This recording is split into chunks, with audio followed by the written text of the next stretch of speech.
2025, August 22nd through the 24th, in Elmhurst, Illinois. A weekend you won't want to miss, with special guests Kale Zelden, Paul Vanderklay, Rod Dreer, Elizabeth Oldfield, John Vervaeke, and Jonathan Pajot. Midwestary 2025, the Fellowship of the Spirit. Stay tuned for more details. Visit us at midwestuary.com for ongoing updates.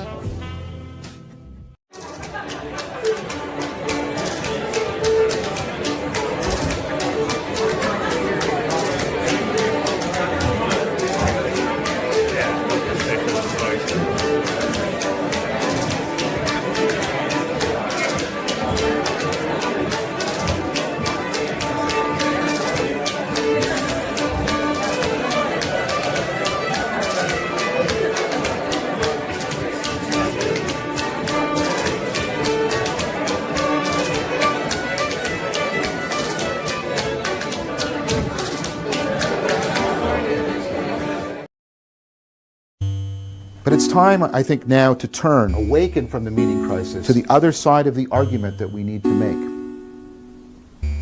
We need to turn now to not a historical analysis of the genealogy of the meaning crisis, but a cognitive scientific analysis of the machinery, the cognitive machinery of meaning making itself. Jesus starts to emphasize a new kind of love, agape. And this is not the love of consumption or cooperation, this is the love of creation. It's the love that God is demonstrating towards humanity in the way God is an ongoing creation. See, agape is the kind of love that creates persons, the way a parent loves a child. By loving that non-person, you turn it into a person. It's a godlike ability that we have.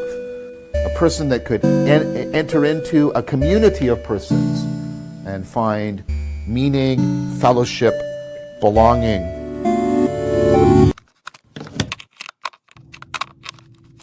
In that sense, that's where I see this little corner coming to meet this moment. Oh, that's I hadn't thought about that. Because so just let me make sure sorry for interrupting, I just want to get it. Instead of the we being, it's like, no, this little corner is a nexus point of many different Christian groups and non-Christian groups, and that nexus point is perhaps the place we should look for as the thing that will rise to the response. Is that what I'm hearing you say? That's really good, Paul.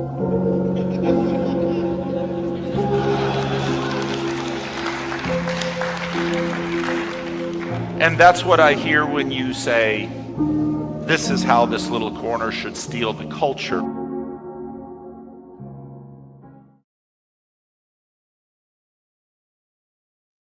All right. Well. Hello, good Paul. How are you? I'm doing very well, Kale. How are you? Excellent. Super excited for this. Hop on, Leo. Let's make a mess. All right. Just get my camera centered in here. Well, yesterday, Kale and I were chatting on Twitter. I watched Kale's initial thoughts on the Roman Catholic Church past Francis, and I thought, wow, we are at a, I think, very interesting chapter turn in the church in the world. And I thought, Kale, I was reading Dreer on this. I read Douthit on this. And I just really wanted to talk to Kale about this because Kale is one of my go-to guys on Catholicism because I know I don't understand it. And Kale is about as Catholic as they come. We've got, of course, Father Eric in the corner, but it's difficult being a priest, being able to talk about some things. And I completely get that, being a Christian minister. So we're streaming on both of our channels, so some of our audience might not recognize me, some maybe not Kale. So I'm a minister in the Christian Reformed Church of North America, which is Dutch Calvinist. We have been through our own major chapter turn in synods 2022 to 2024, where a conservative coalition in the church basically said a hard no to same-sex marriage. And I think a lot of the cultural wave that has been moving through the culture since the end of the Second World War, this group basically put up a dike and said, you shall not pass. And that is causing the exodus of what had been the ruling elite of the denomination, and they are basically being shown the door, and they are leaving, having in many ways nowhere to go. And I don't know a lot, and this is why I wanted to talk to Kale about this, because it could be that we'll see something like this in the Roman Catholic Church, but before the conclave, there's nowhere to tell. So, Kale, why don't you introduce yourself a little bit to some people who might not know you? Sure, yeah. So, for those of you, Paul's side of things, I'm a Roman Catholic layman. I'm a husband and father. I teach high school at a Catholic school, and I was a cradle Catholic. I kind of left for a couple of for a couple of for a couple of years during high school and late high school, and then kind of read my way back into the church. We're talking roughly 1992 thereabouts, and so anyway, I've been a practicing Catholic ever since. So the world in which I grew up in was, like everybody else, somewhat opaque to me until you get a little older and you start to realize why you put the fork there and why that thing is on the wall, and all of these inheritances that you take on still require you to make sense out of it. And at a certain point you take those things over as your inheritance, as you make lame attempts, sometimes feeling feckless attempts to pass those things on to first my students, and then secondly my own children as those came along through my marriage. And so I have lived, one of my very, very early memories was sitting in the living room with my mother and watching the report of the election of Karol Wojtyła as John Paul II. So it's an early memory. I would have been around 5 years old, thereabouts. And so I'm a Catholic. I mean, I am sort of a through and through Catholic, and went through all the various permutations of what I only found out later was really a kind of new thing, which was and still is called the kind of post-conciliar church. And the post-conciliar church, for those of you who are not Catholic, is a reference to the Second Vatican Council, which started in 1962 and ended in 1965. And the fruit of the council, at least physically or literally, sorry, Paul, were the documents that were promulgated in 65 under the documents of the Second Vatican Council. And little did I know then, of course, as a kid, that the church that I was born in was in the midst of what I now think of, and this is an editorial, so full disclosure, I now see as a kind of, what would have been like to live in the aftermath of the French Revolution. So again, I know that's kind of, I'm making my own sort of intellectual messes by making that claim right here on the top of the live stream. But if you would have taken a sort of a video snapshot of my first communion, which would have been 1979, 1980, and my mother's first communion which would have taken place roughly in 1955. So to sort of think about it that way, it would look almost entirely foreign. The delta between those two things was stark. And again, I had no reference for that. But there it is, right? So my childhood, not only as a child of the 70s did I grow up in the aftermath, or maybe the full throat of the sexual revolution and the social revolutions in our own country, but I was also living in the aftermath of the revolutions that were bequeathed by the Second Vatican Council. So is that I wonder if we could go back a ways, Yeah, please.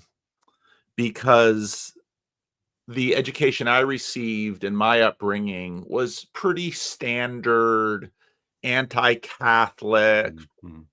um, Protestant reformational propaganda. Mhm. And over the last 6, 7, 8 years, through the development of this little corner, I've now become friends with a good number of Catholics like yourself, who I deeply respect as Christians. And I, over the last couple of years, been doing more and more reading, history of the papacy, Mhm. history of the First and Second Vatican Councils, both of which are incredibly important. We both read Carlos Ayer's book on reformations, which I found for me a tremendously helpful book in terms of sort of broad. I mean, basically the Protestant thing is sort of like you have the apostles, and then you don't know what happens in there except Yeah. bad stuff Yeah. until Luther and Calvin save the church Yeah. and restore the New Testament church. And of course, this Mhm. is a Protestant move that's been made for a while.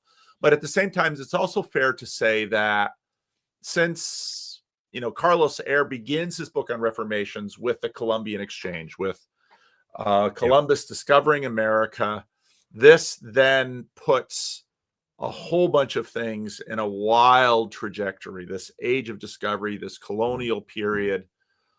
Just recently, for the first time, I visited Italy for issues unrelated to Yeah. this corner. Yeah. But for me, it was just a wow. And so I Mhm. read a couple of books. I know they're controversial on the history of the papacy during the Second World War, Mhm. and then did some reading on the um, the consolidation of Italy as a modern nation state and what that meant for the Catholic Church, what that meant for the papacy, the rise of fascism with respect to.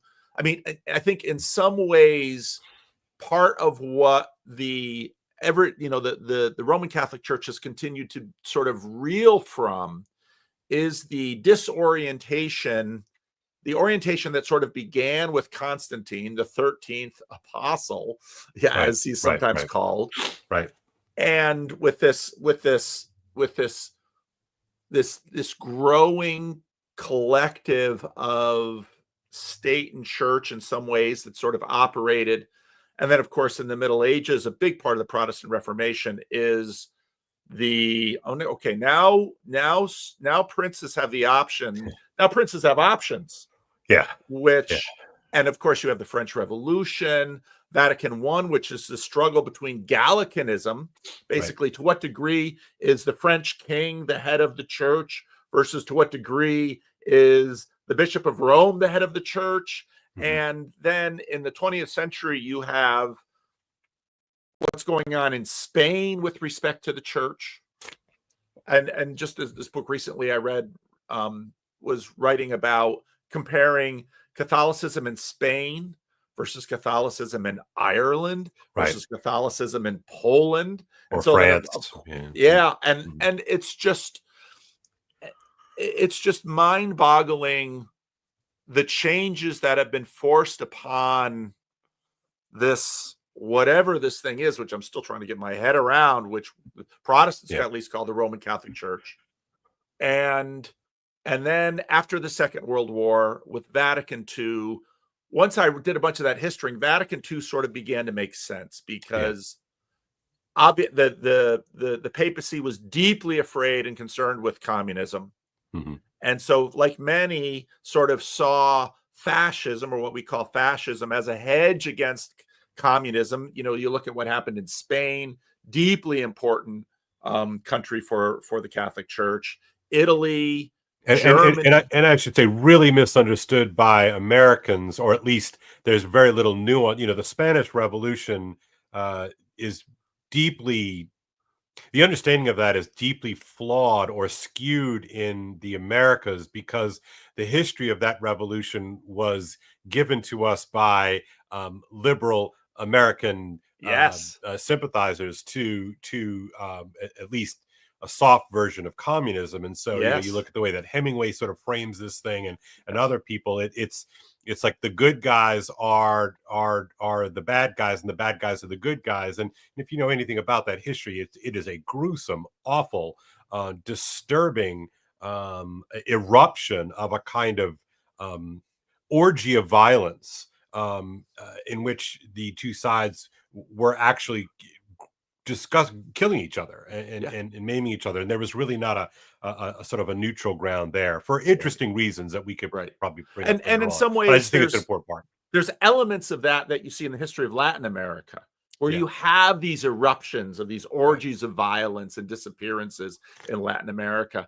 But then, so what I'm leading to is that after the Second World War, where during the Cold War, there's an attempt to contain communism, but not in a fascist way, but with liberal democracies. This is going to be the bulwark, which eventually is going to, stand up. And of course, John Paul II is a key element of the end of the Cold War and the victory over communism, whereby in the West, a new regime, which in many ways had sort of been developed by mainline Protestantism, and there was a Catholic version of that develops in the West, that we're now seeing quite clearly as it's beginning to collapse.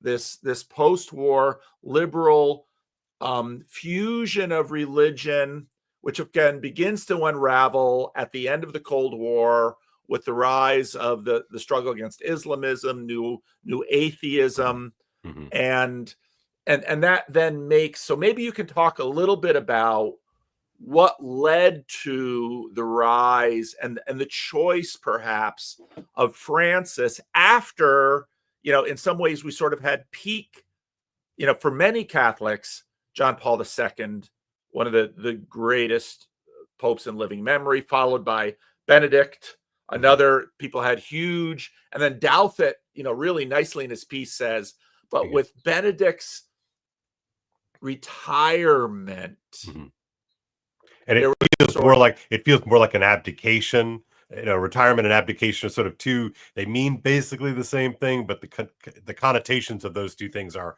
kind of a big deal. Right.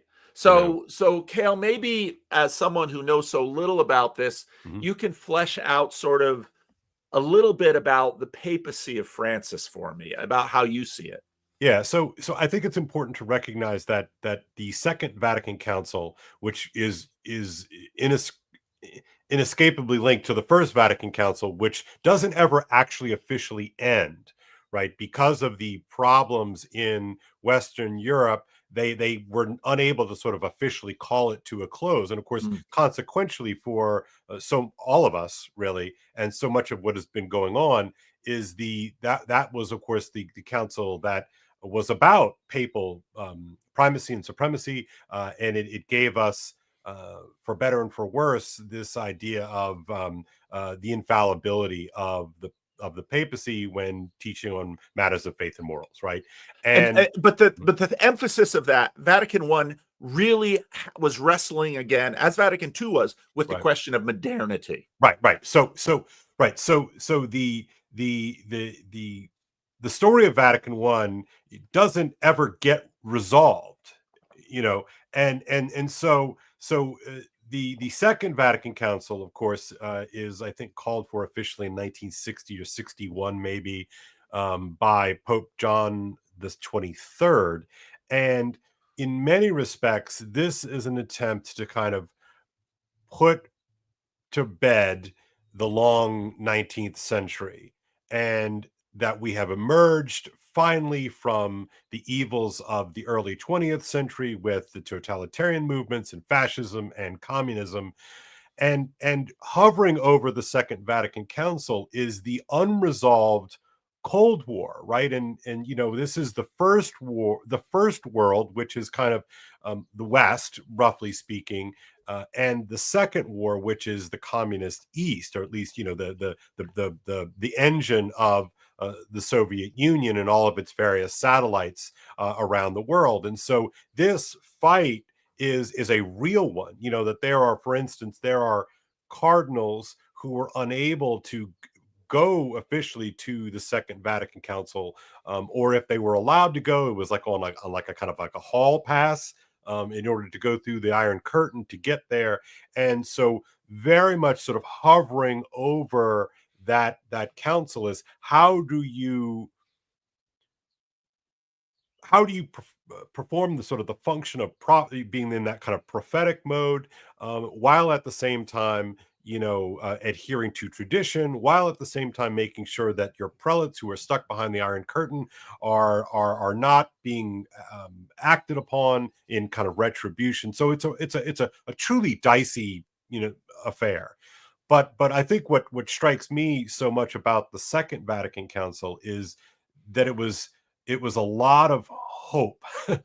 It was a lot of kind of to use a sort of word that gets bantered around in sort of the larger Christian circles. It was an attempt at sort of like robust winsomeness. And again, my Protestant brothers and sisters are going to know that is a sort of a trigger word for so much of the politics of the last decade or so, especially within Big Eva and all of us who sort of live in its shadow.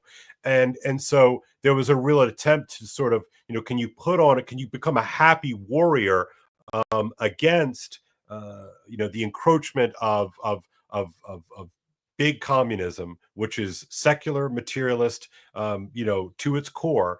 How do you sort of manage all that and then bring the rest of the world? Like, how do you sort of minister to that specific world? And so John Paul II.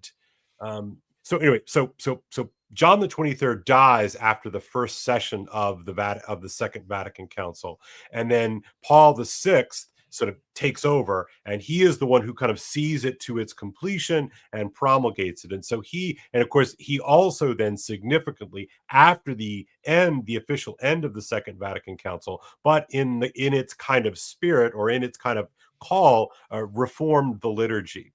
And so while the Second Vatican Council calls itself a pastoral council, it was a high on theology. But the Second Vatican Council that most people felt was the one that changed, the way that you do your thing, right?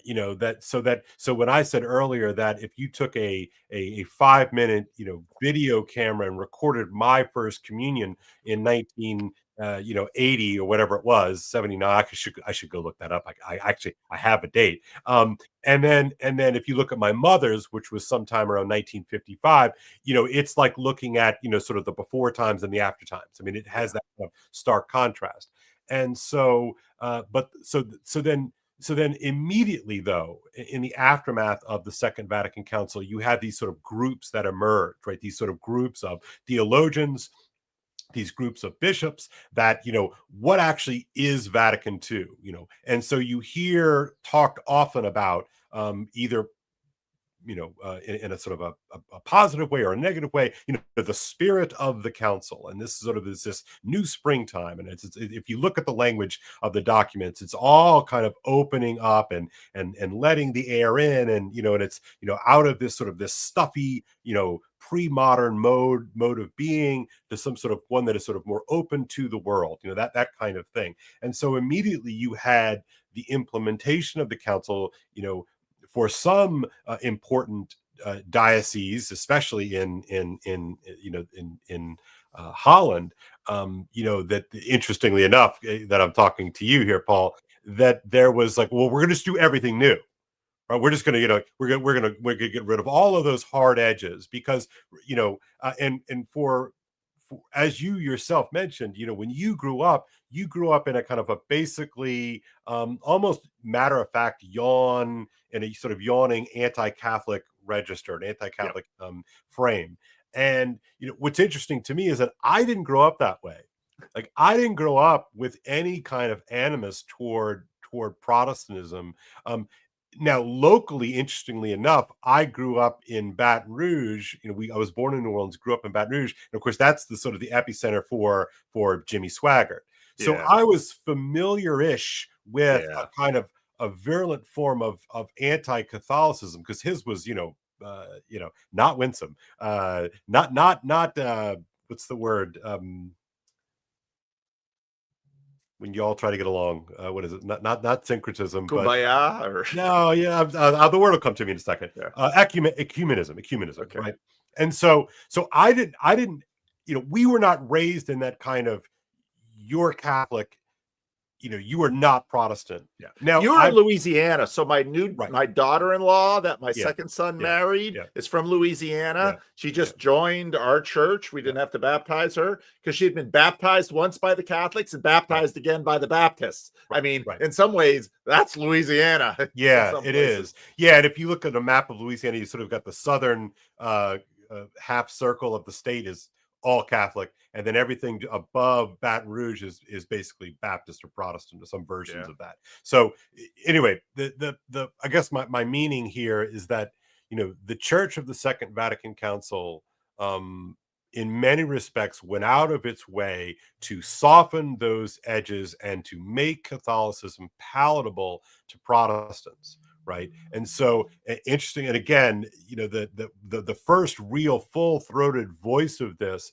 was the new Dutch Catechism, which was published not even a year after the close of the Second Vatican Council. And it was heterodox, to say the least. But so much of with that, of course, is that the Dutch Catholics are pretty serious minority. I think they were 18% of the population in 1966 when it was promulgated. So you can see why they were really going out of their way to pull down those walls, right? And look for common ground. I'm being nice about this because I think it's sort of like I said, I do think it's sort of a heterodox mess, and it was immediately caused all kinds of consternation around the world. It's also important that the Catholic Church had to reconcile with democracy, because a big piece of what Vatican I was dealing with when they're dealing in the 19th century and throughout the Second World War. I mean, I'm reading some of these things about they need the American church. They don't trust Roosevelt. They don't trust democracy. I mean, part of the attraction, even though Mussolini is, part of the attraction during the Second World War is, Franco, Mussolini. I mean, Mussolini and Franco basically promised to make the church great again in these countries, to sort of turn back so much of what had happened. And so they're cutting deals with these dictators. And, what's the difference between a dictator and a monarch, really? And so a big piece of what happens after the Second World War is they need to make their peace with democracy. And so in many ways, this is a huge win for elements of the Catholic Church in America. And of course, with the victory of the West over the Second World, over communism, of which John Paul II is a key player in that victory.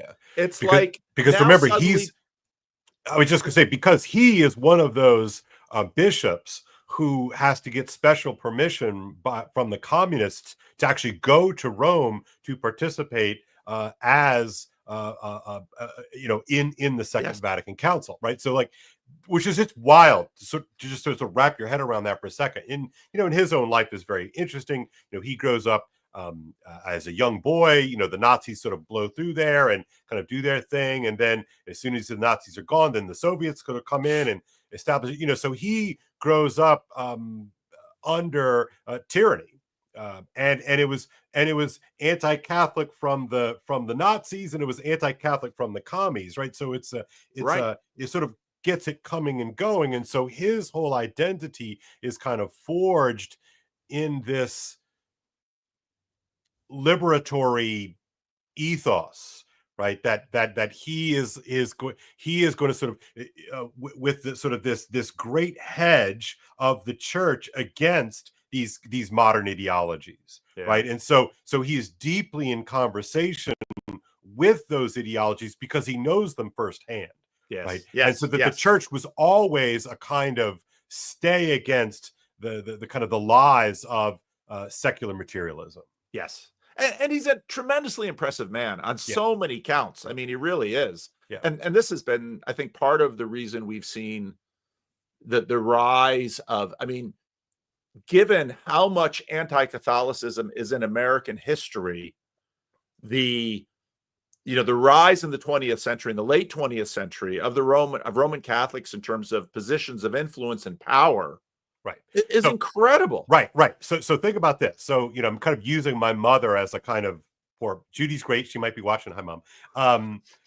She, so she was a college freshman at a Catholic college in New Orleans as the council is opening up, right? So she's growing up in this very Latin, this very old school kind of way, and she is a young Catholic woman at a Catholic college, and we have just had our first Catholic president.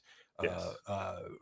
In John F. Kennedy, right, and crucial to Kennedy's election is overcoming the latent and very real anti-Catholicism. So famously, of course, in Houston, I believe at the Baptist Convention, I always forget, I should know this, but makes this kind of statement like, "Look, I'm American first," which is kind of now I can have all kinds of sort of theological sort of poke holes in all that theologically, but I'm just here. We're talking about the phenomena of the thing, right? So people in the comments, you can calm down here. But what that does, right, is it gives American Catholics a kind of permission structure with which to fully become American.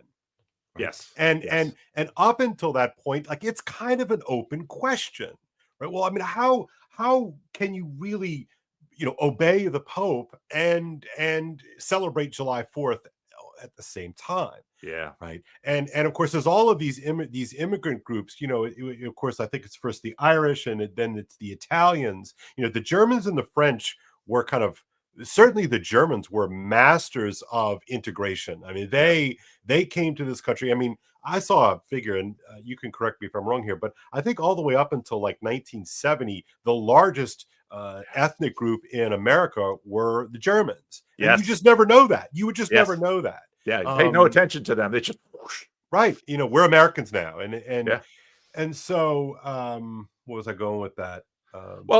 So you can be Catholic in America, and this rises. I mean, when I went to this TLC event in Washington D.C., hosted by Marcus and Joe, who are both Catholics, and I'd been to Washington D.C. before. I'd seen the monuments. I had never seen the Catholic monuments in Washington D.C. I'm like, wow, the monasteries, the shrines, and it's like, and so Catholicism in the late 20th century, it sort of finds its place in the American life, and America becomes after the Second World War, America becomes a key element of the Catholic Church.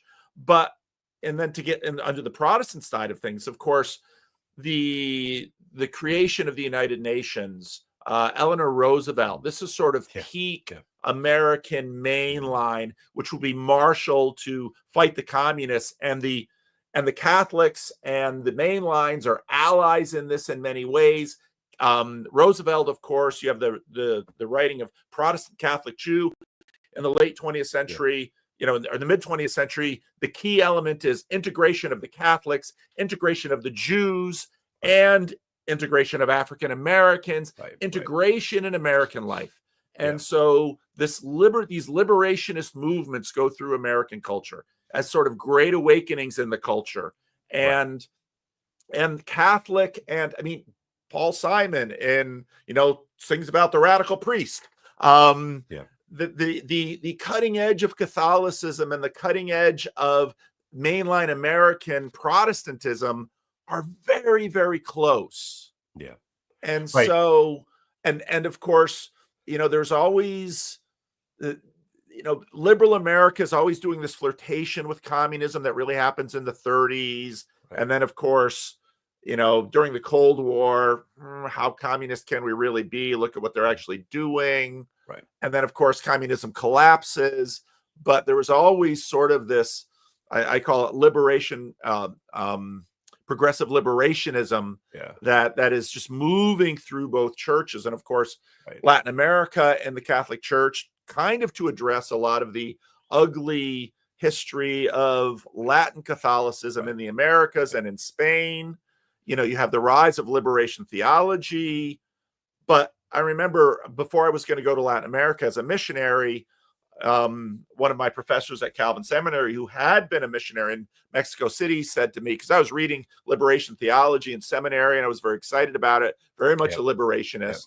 And he's saying, you can read that liberation theology stuff, but on the ground, it's the Pentecostals and the evangelicals that are moving through the culture. Right. And the liberation theologians, they're sort of these boutique characters, but they don't have the people's hearts. Yeah, it's such an elite phenomena, the liberation theology thing. Although practically, of course, it became a kind of folk movement of sorts. But famously, John Paul II goes to Latin America early on in his papacy. I believe it's Colombia. And if you recall, Paul, John Paul II was not exactly shy or bashful, but he gets booed and almost run out of Colombia by the sort of the sort of the twin arms of these sort of leftist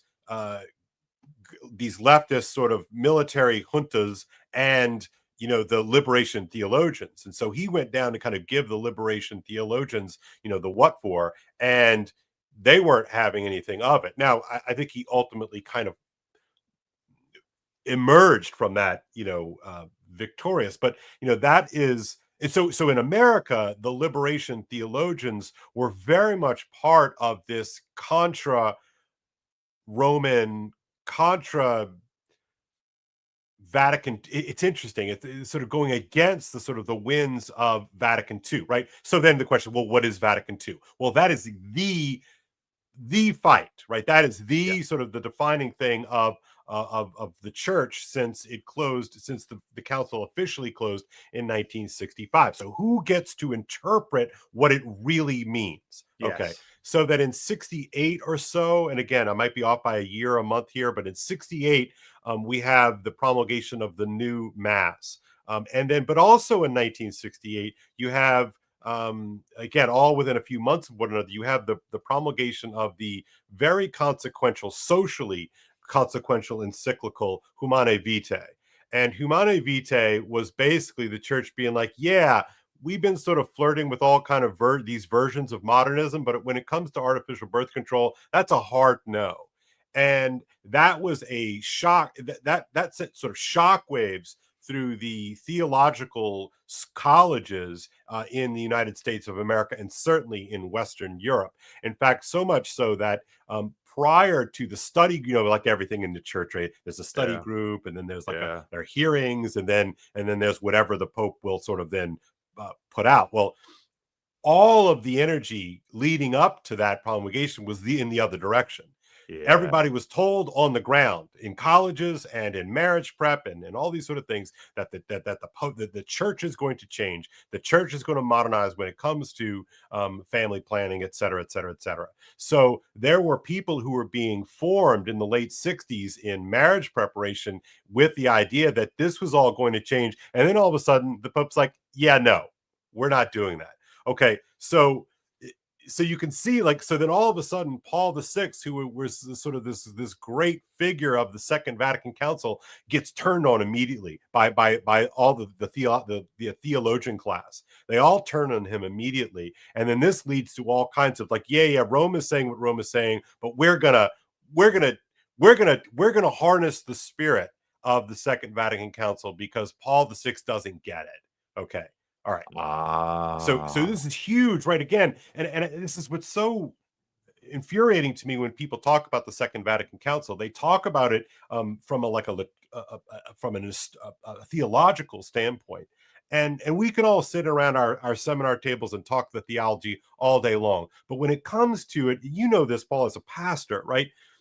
It kind of doesn't matter what happens in Grand Rapids on some level. You have your flock to attend to in Sacramento. These are the people that that you have helped raise their kids. You've baptized their kids. You've buried their moms and their dads and their grandparents. You've buried the aunts and the uncles. You've done all that sort of thing. So all of a sudden, well, which church is it? Right. And something that always intrigues me about you is you always ask this question, like, what exactly is this Catholicism thing? It's like this weird hyper object called Catholicism. Right. So to make sense out of the last 12 years, you have to kind of go back to those monumental things that are happening in the mid and late 60s, and then through the subsequent pontificates, right? So was that sort of like the human sexuality report moment in the Christian Reformed Church? When that report comes in, everybody's just imagining we're going to continue the liberal project in the church. Yeah. And another group said, no, we cleaned up a few things, but this is where our line is. We're stopping. Yeah. But unlike the Christian Reformed Church, which is this tiny, small little thing, and then after the human sexuality report comes the Gravamen report, where basically Synod says, no, you can't just take an exception on this. You're in or you're out. And if you don't like it, I'm sorry, find another Protestant church that fits you better. Right. So then Paul VI dies, and it has an interestingly kind of quiet years after that. He dies, and then John Paul I, I believe an Italian man, is elected Pope for about a month. He doesn't even make it a month. And there's all kinds of conspiracy theories about this. I have no idea, what was going on. Whatever, it is what it is. But he makes it not even a month, and then he dies, and then all the cardinals are brought back to Rome right away, and they elect a Pope. They elect John Paul II. And John Paul II, of course, immediately injects, he's not Italian, right? So it sort of takes it out of its kind of natural ethnic idiom. And all of a sudden, the church is kind of going, you know what, actually, we're going to sort of make good on this sort of universal thing, right? Now, people from South America or China or wherever might say, Poland's not that far from Italy, but you get the basic idea. And he's young, he's charismatic, he speaks a ton of languages, he's a theologian himself. He has, he's virile, right? And it's hard to underestimate. He goes skiing and he hikes, and he cares about young people, and all of a sudden it's all this sort of thing. Now, okay, but he's Pope for a really long time, and so part of the intellectual edifice of his pontificate is to firmly and unequivocally and decisively interpret the council.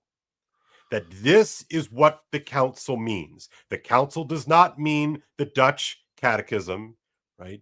The council does not mean heterodoxy or cozy, bougie, modernist liberalism. No, this is what it means. Okay.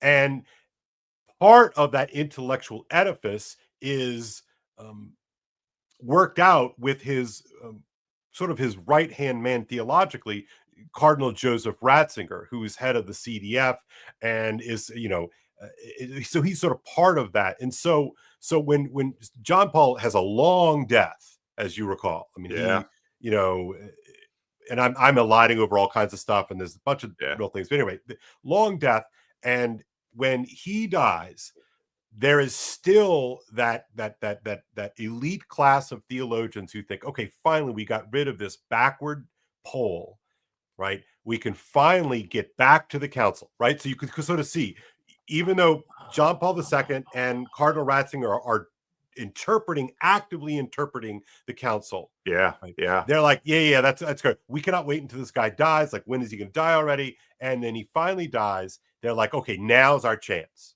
And then Ratzinger gets elected, and the rending of garments sort of it goes apace, and a bunch of those sort of holdouts do die, but they still have real presence. Okay, and just to interject quickly, for many Protestants, all we hear of this news is interpreted through the New York Times, NBC, and so it's all this sort of Protestant mainline, leftover, no longer churched, but in that blue church or in the cathedral. That's all the interpretation that, John Paul, he was a conservative. We're done fighting the Cold War. Maybe finally we'll have a pope that will let women be priests. I mean, that's sort of what the blue church or the cathedral in America is overhearing this whole history through. And the idea of, no, we're continuing as a church to interpret the council. That's fascinating to me. So please keep right. going. Okay. So and again, and then even just the idea of the council, right? And I have talked about this in other places as like this, it's a hyper object unto itself, right? And that I forget that fellow's name, but anyway, the idea is that it's the first modern thing, right? It's a media event, both in terms of television, but also in terms of magazines and newspapers. Like it's like this weird new thing. Yes. It's after the war, and it's sort of like what's going on. And so the version, what gets reported back to New York, essentially, right? Because that was the epicenter of American media. Is really important in kind of setting what you might say is that first frame, right? And so the New Yorker has this famous series of dispatches, and I'm going to forget the guy's name off the top of my head. It was a pseudonym, and later on it came out who he was, but he was kind of like a center left to center American priest on the ground, and giving a very editorialized view of what's going on there, and really kind of framing the narrative as like, finally the church is going to stop being stodgy and old-fashioned and backwardist and monarchical and all those sorts of things. So very much in that spirit of liberation, of course, which catches everything on fire in the mid-60s on, right? So very much that. And so, but what was so frustrating to the media class about John Paul II is that here you have this guy that on paper looks like a Neanderthal, right? And yet he's just physically amazing. He goes all around. He'll talk to anybody. So the spirit, you can see that a lot of that was, whereas they were able to successfully frame Ratzinger as the kind of the Rottweiler, the sort of the German enforcer, right? And you can sort of invoke like, he's probably really a Nazi, and all those kinds of things, right?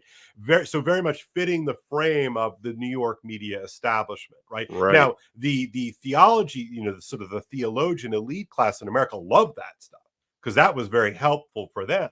Because, and I remember a now deceased friend of mine, a priest, said to me, Kale, never underestimate the clerical class's desire for mainstream acceptance. And boy, that little line he told me 20 years ago has stuck with me, because that is a real way to watch how American priests and bishops and cardinals behave, right? So that not unlike certain class of evangelicals. Yes, huge. Which is exactly who was the editor of Christianity Today when he leaves. It's basically what he said right after he leaves Christianity Today. He joins the Roman Catholic Church, and he has a Substack where he basically says, so many of the young writers in my staff, what they died for is if they would get picked up by the New York Times. Right. There's that old funny song, I think from the late 70s, being on the cover of the Rolling Stone. If you were a rock star, you wanted to be on the cover of the Rolling Stone. Well, for these guys, it's to get favorable smiles from the New York Times. Right. Okay. So Ratzinger becomes Benedict XVI, much to the actual wailing and gnashing of teeth of progressive nuns and priests and brothers and theologians. And he has, an ignominious, he retires or steps down or abdicates, gives up, whatever you want to call it, right? And so I want to just read the opening section of Douthat's piece in the New York Times, because I think it really captures this thing really good. Pope Francis, who passed to his reward on the morning after Easter at age 88, was a version of the liberal Pope that many Catholics had earnestly desired all through the long reign of Pope John Paul II and the shorter one of Benedict XVI, a man whose worldview was shaped and defined by the Second Vatican Council, and whose pontificate sought a renewal of its revolution, a further great modernization of the Catholic Church. Now, Ross kind of sneaks a couple of things in there. That's fine. It is an opinion piece after all, but I think that that's basically correct. Right. Now, interestingly enough, both John Paul II and Benedict XVI were participants in the Second Vatican Council. Francis was not. He was not a part of the show, so to speak. He was younger. He probably hadn't reached that level of And he was a Jesuit. He was a Jesuit, in South America. So there wouldn't have been an excuse for him to sort of be there. So, Yeah. So okay, so do you want to tack to Francis now, or what are you thinking? Yes. Okay, so I'm gonna wear my Dante hat for a minute here, and say that it's okay to be critical of popes. It's okay. Dante did it. You got to tell us Protestants that, because we have no idea what you guys are doing. We really don't. I've been pretty restrained on X, although I've been posting like a madman, because that's what I do. Francis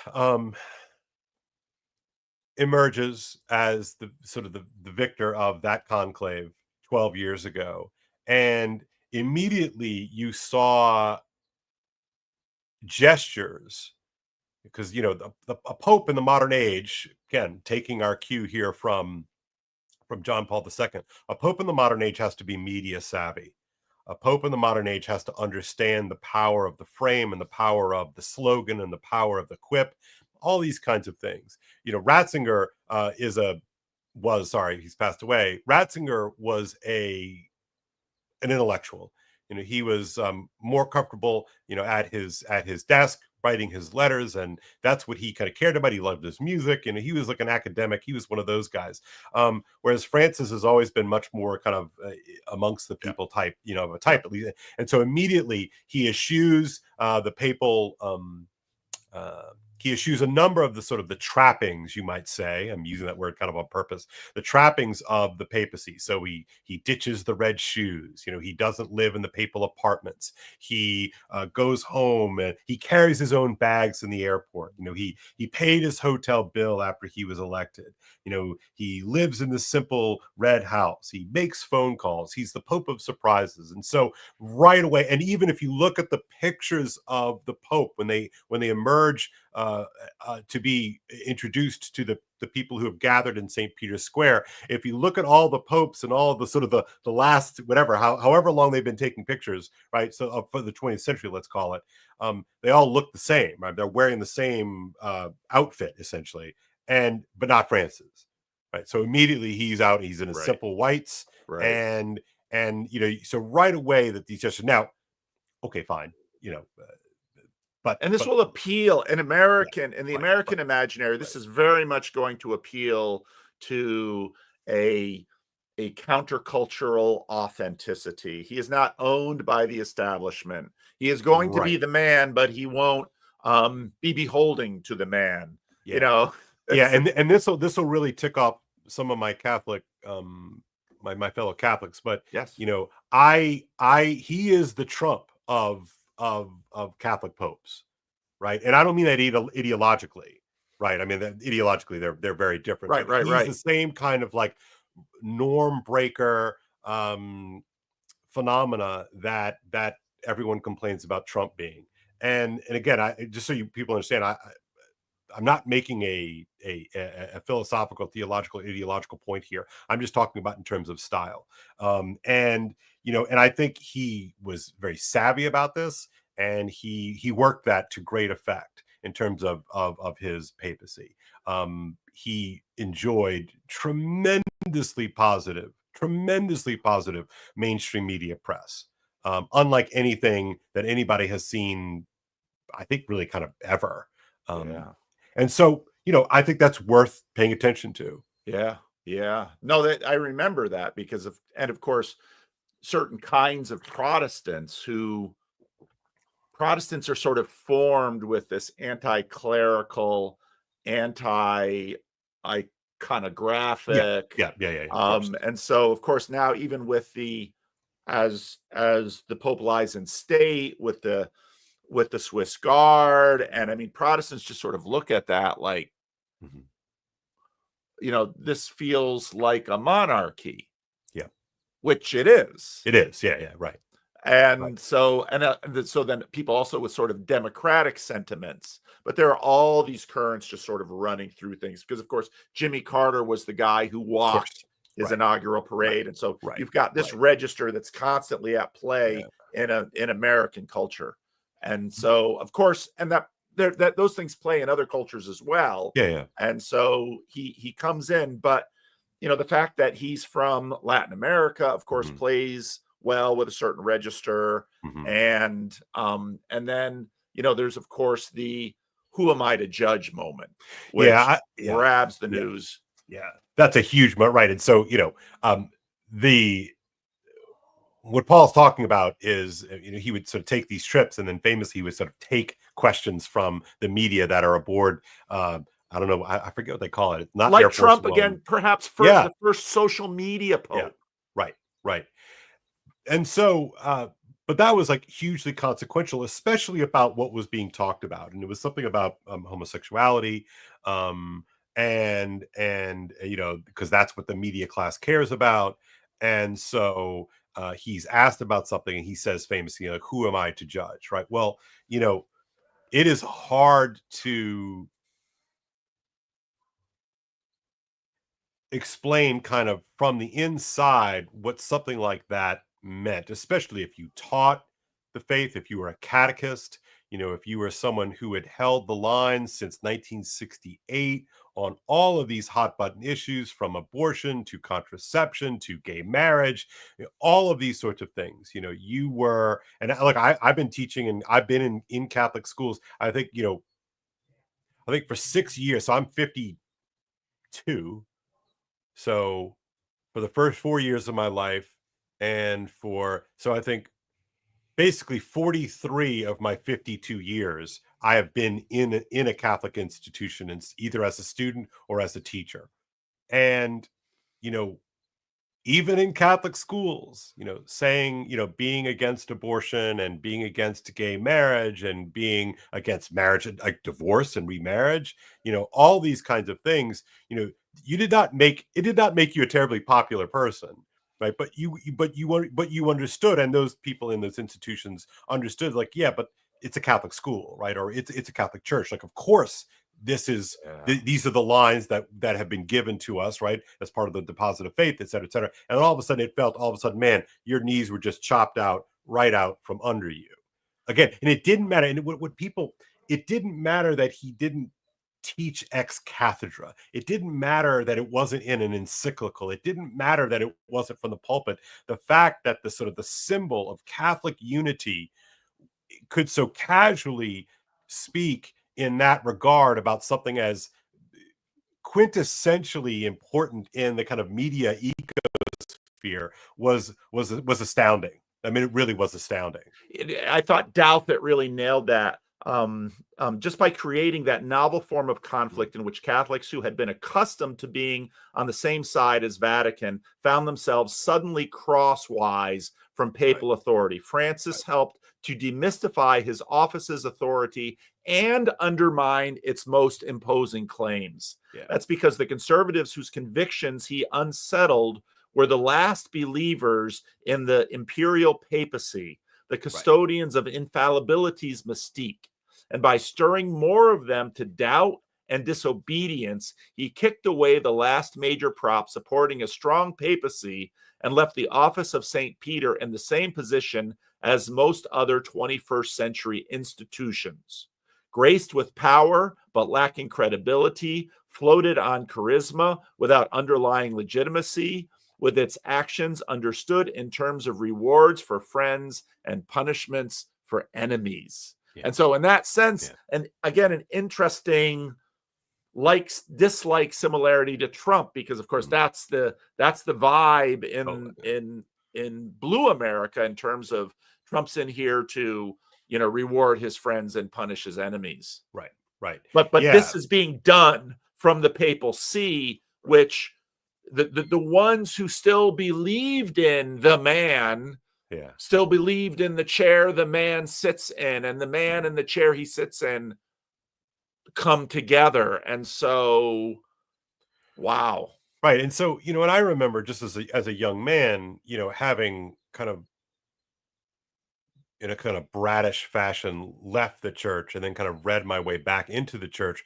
The attraction for me, and this is kind of what I was trying to get at with my comment on Mary Harrington's piece the other day, as a Gen Xer, I very much imbibed the sort of the nihilism of the early 90s or late 80s, early 90s. And, where is the terra firma? And for me, the nihilism was not tenable. And so what I found in reading, when I, an encounter with deep wisdom, and not just Catholic stuff. I mean, just reading old books. This is why I prattle on so much about old books on my Twitter feed and whatnot, and in my YouTube channel, is that old books were for me a kind of experience of a body that I had been deprived of as a child of the 80s, right? And so, it was, and I posted this the other day, it was like, well, it's for me, it's like new Coke and classic Coke, right? That I had been denied a kind of, it's not just Coke. You follow the thing there. I had been denied, the way that I speak of it now is I had been denied my patrimony, both in terms of Catholicism, right? Because I was very much in that post-conciliar. We didn't have the Baltimore Catechism. For me, it was felt banners and rainbows and arts and crafts. It was Jesus loves me, and of course Jesus does love me, right? But that was kind of the extent of the theological depth that I had largely been exposed to, except for sort of some things that my mom would tell me and my dad would tell me. So as soon as I remember reading Aristotle for the first time and reading Plato for the first time, and I'm like, oh well, this stuff is kind of smart. Like I don't like, sure they don't have they don't have electricity, and they don't have an automobile, and they don't have electric guitars, but my gosh, they've got some pretty deep things to say that are strangely resonant for me. So then it's like, well, what else have I been denied of? And so then, as part of that intellectual exercise, I realized that the church that I thought I had left was this new plastic little toy that seemed to be given to me instead of something much older and richer and deeper. And so then it became a kind of like, and you sort of going backwards, and you're like, well, what else is there? What else is there? What else is there? And so for me, the church in some senses was like the thing in which I could not find the bottom of, right? Because it sits on, it cared about itself. There was a sort of a working out, and I'm using my words now that I didn't necessarily have then, but it's an active and living, sense-making, community-making, participating, thing that I can kind of plug myself back into, and that is much more firm and real and less ephemeral than anything that I saw all around me. Right. And your story, I think, is such a common story in the corner here, because again, part of the reason I put on the thumbnail JD Vance meeting with the Pope is because in America, people who sort of have your story are going to Orthodoxy and Catholicism, and for me, it's led to a degree of I ponder this, because on one hand, okay, where is that church of the tradition? Where's the what? Where is that church? Yeah, you okay, said great. You mean the local, the building, the priest, and I talk to people, often many raised Catholic. I just recently had an unrecorded randos conversation with someone who raised Catholic. This person is trying that they'd really like to be a Catholic.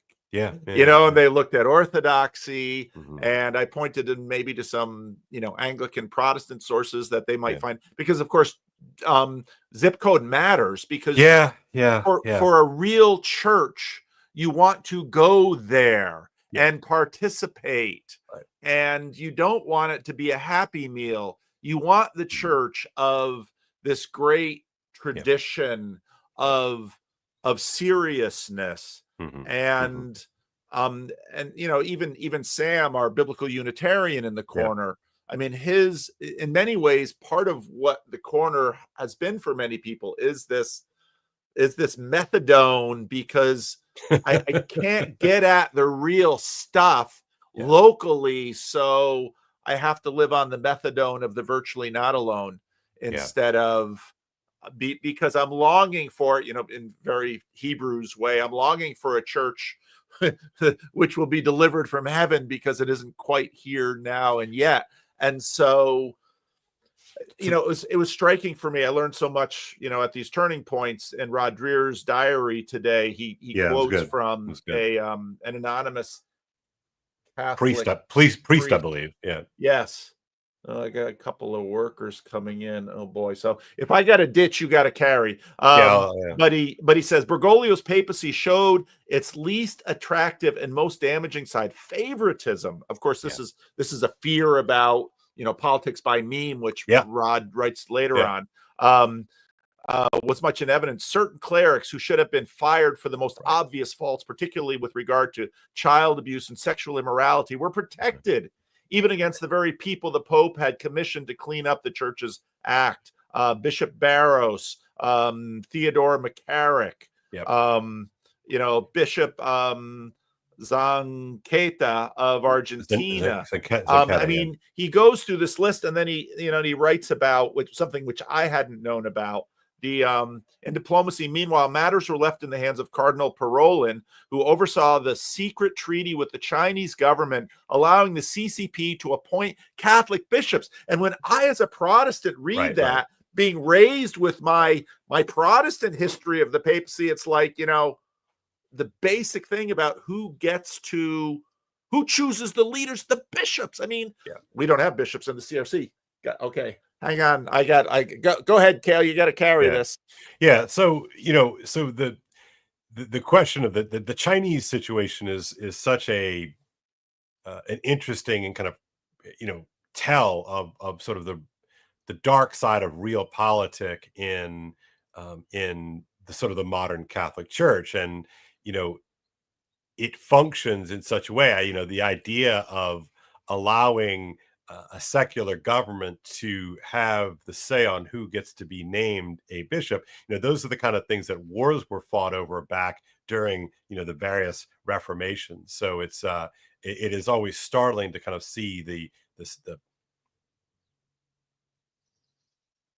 kind of the, I don't know, is the thing is this how the sausage is being made? I don't know. All right. PBK is not here. And, throw me a question, please, so I can respond. I wasn't expecting this, so let's see. Anybody got one in the chat? Give me something about the Chinese thing, or Slack. This is how bad I am as a live streamer. As soon as my crutch goes away, it's over. Was Francis Satan? I don't think so, Mark. I can't do it. Because he's the one running it. No, I don't think Francis was Satan. Next Pope Magdalene. I don't think so, Chad. Is the principle really being broken by letting Chinese authorities pick bishops? No, Matt, I think that the way that they would massage this one, and you can take it or leave it. I mean, I know, it doesn't really matter all that much to you, is that that this is a delegation of authority from Rome itself, right? That Rome has delegated that authority to those respective people in consultation with the local faithful or the local prelates to name these priests, right? So you can kind of play some word games to slither your way out of that. I'm not so sure that I would be terribly comfortable having my local communist party chapter naming who gets to be a bishop. There's all kinds of interesting questions there in China. There's the official state-run Catholic Church, and then there's the sort of the hidden one. So we're just talking a bit about the bishop situation in China. Okay, so now that he passes, of course, everyone is going to be speculating. Now, talk to me a little bit about who these cardinals are. Because that's mysterious to me too. I mean, I understand the bishops, but I don't understand what a cardinal is and the role that they play. And they're the ones who will choose the next pope, correct? Yeah, right. So basically, you have to be a cardinal, and you have to be younger than 80 years old before the conclave begins, right? So if I turn 80, a day before the conclave begins, I'm out. But if I turn 80 3 days into a conclave, I'm fine. And Okay. and technically any, there's all kinds of sort of technical rules to this sort of stuff, and you can kind of get lost in the minutia. But basically, the cardinals are named by the Pope, and of course, the Pope delegates this in some sense to the various dicasteries and congregations in order to do it. And so these guys will get into a room there in the Sistine Chapel, and sort of the right next to it is the Casa San Martin, where they stay. And basically they're in boarding school with in theory no outside access to media or communications for the duration of the conclave, right? So the idea, of course, is that once you enter in, you're in this cone of silence, and that it's supposed to be you deliberating amongst your peers under the inspiration and guidance of the Holy Spirit, right? That's the way this thing works. And I think you need 2/3 of the vote to become Pope. And so they'll do a vote, they'll give all these presentations, and we'll probably have access to some of that stuff. They're the sort of the pre-conclave speeches, and then they're the speeches within the conclave, and you'll hear whispering campaigns about these kinds of things. And so anyway, they go in, and I assume they politic amongst themselves on some level, like, hey, I'm going to vote for Paula. Hey, I'm going to vote for Kale. What do you got? And then they hold a vote, and, you probably have a handful of people, right? So it's almost unheard of for a conclave to yield someone on the first ballot. It usually takes a couple of ballots, and the way it works, of course, they signal to the outside world that I think if it's black smoke that comes out of the chimney, there's no pope, but if it's white smoke, it is a pope. And I may have that flip, but basically, you can kind of read the smoke. Right? So sort of the idea. And but they don't have to name a cardinal. A cardinal isn't necessarily right. That'd be pretty unusual. It's happened. I mean, it's happened historically, but most of the time they name a cardinal. Yeah. Most of the time, that everybody who goes in as a cardinal is a potential candidate to become the next Pope. Okay. And now all of that's supposed to be, locked, and there are rules. In fact, with the threats of excommunication if you break the seal or if you openly politic. So there are all these kinds of rules, and for people.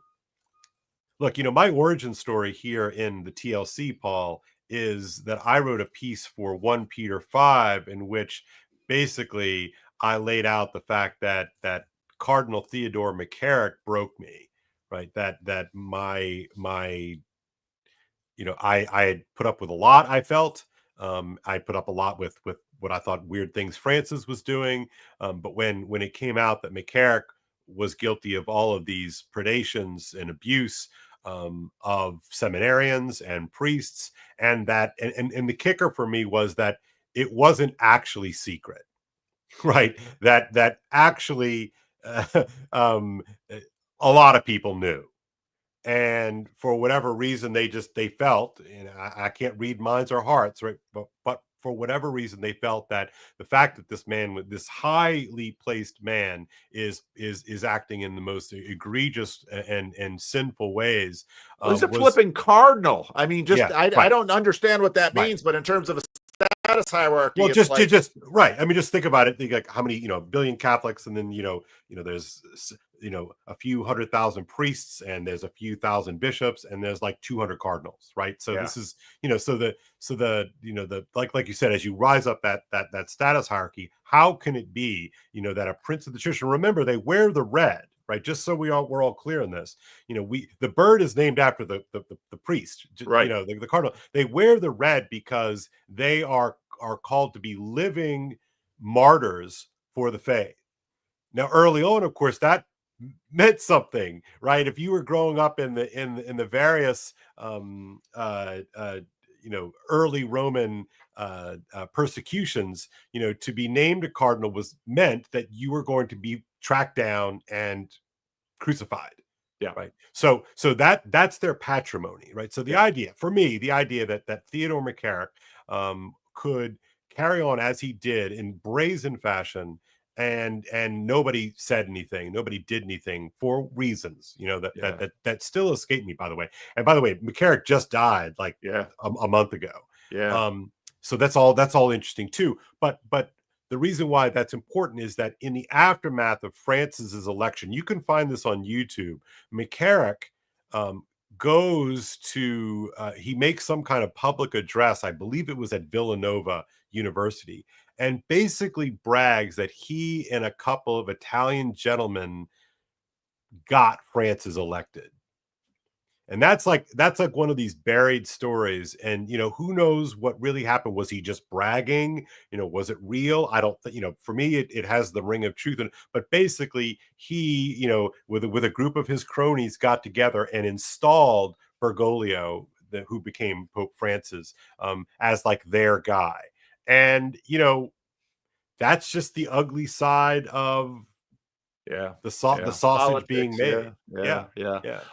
So in terms of the menu, what do you think are the options? Because of course none of us know. What do you think of the options coming out from the cardinals? So all of these, how many of these cardinals were selected by this pope?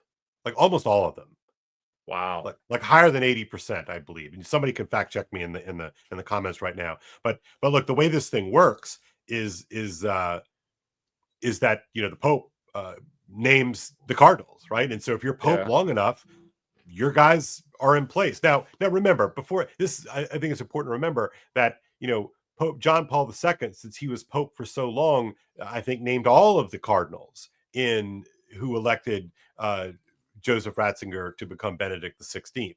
And between Benedict XVI and John Paul II, they had named all of the electors that elected. So that Pope doesn't Francis. mean that things. So I don't think. Win. Yeah, I don't. Now, what are the so a lot of my like traditionalist friends are like, you know, despairing because like, well, Francis has named all the popes, and so it's a stacked deck, and I get what they're saying, and I think there's a high chance that like a kind of Francis, you know, 2.0 is elevated, is elected. But one of the things that Francis did is that it is not a Rome-centric college of cardinals like it has been in the past. It is very much global. He very much, you know, one of his catchphrases, and I think it meant something and it's real, was to sort of go out into the peripheries, right? And so you've got cardinals who are from, you know, Papua New Guinea, and you've got cardinals from, you know, we're at like all over the place. You know, for the first time, you know, the Bishop of Los Angeles is not a cardinal. You know, the Archbishop of Los Angeles nor of San Francisco are not cardinals, so they won't be participating in this conclave. Now, there's also politics to all of that because Cordileone in San Francisco and I'm not going to remember the guy in LA are not, because, you know, they were perceived as being not France's loyalists, right? So the American cardinalate is very another Trump parallel. Right. Wow, I didn't think this would go this way. So what could happen, right? You know, I think that to sort of steelman the Francis position. And full disclosure, I don't believe this, but I'm just going to do my best because I'm not good at this, but I'm going to try. Right? That Francis looked at a moribund church that he had inherited that was mired in the past, sort of the pre-conciliar past, and that we needed to finally kind of let the council do its thing. And in order to let the council do its thing, to sort of birth this new springtime, he needed prelates who were not hung up on sticky moral issues, were not hung up on all these kinds of hot button issues, but to make the church finally more palatable to a kind of modern sensibility. We need men who are willing to kind of roll up their sleeves and get dirty and, you know, take on the smell of the flock, you know, that kind of shepherd. Let's call that a pragmatic track. Yeah, but also with a kind of there's a poetry to that, right? Yeah. You know, like to smell like the sheep is one of his things, right? And so in order to make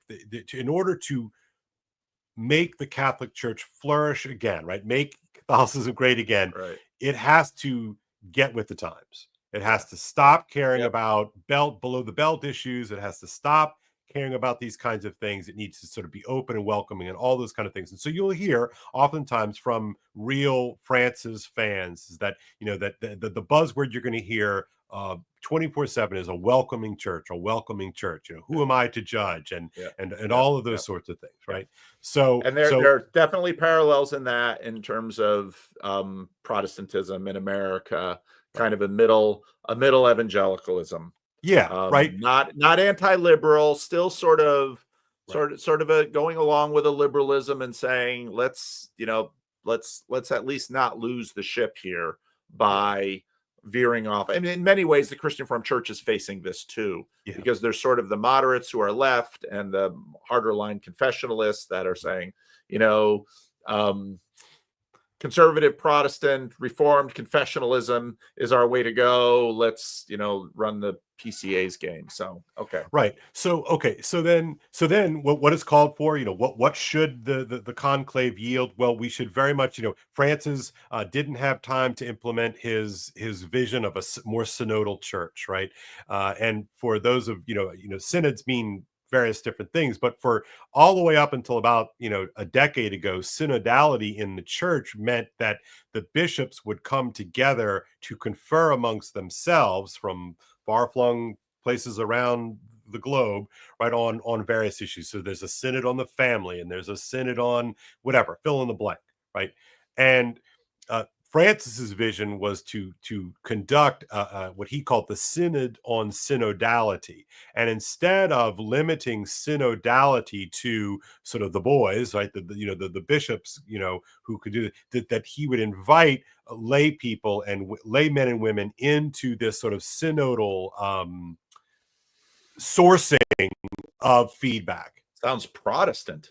Extremely, right? Extremely. And so the idea is that in order for the church to flourish in the 21st century, we need to stop being so top down, that we needed to reach out to the peripheries and the excluded, which includes women and minorities and all that sort of stuff, right? And sexual minorities, these things, and that the church finally needed to listen. And that's kind of the idea. Now, okay, so I'm going to stop being nice here for a second. I think that this is a recipe of fast tracking the end of Catholicism as we know it, right? Because if you look at the Constitution of the Church, if you look at the various encyclicals and Vatican II and I and all the way on back down, right? You can go pretty far back. The very idea is that the Church is, again, if you want really to go back, that the church, according to Roman Catholicism, that the church was established by Jesus when he conferred the keys of the kingdom upon Peter the apostle, right? And so the whole idea of apostolic succession is not a symbol. The idea of apostolic succession is not like a kind of cool thing. It is very physical. That the hand that consecrated you was consecrated, by a bishop, which was consecrated by a bishop, all the way on back to ultimately to Peter and the 12 apostles. And so the idea then is that the Pope, this vision of the Pope or Peter as the sort of the primary, is that authority ultimately rests in that action in the Gospels, in which Jesus gives the keys of the kingdom to Peter. What you can bound, what you bound on heaven and earth, etc. Okay. Yeah.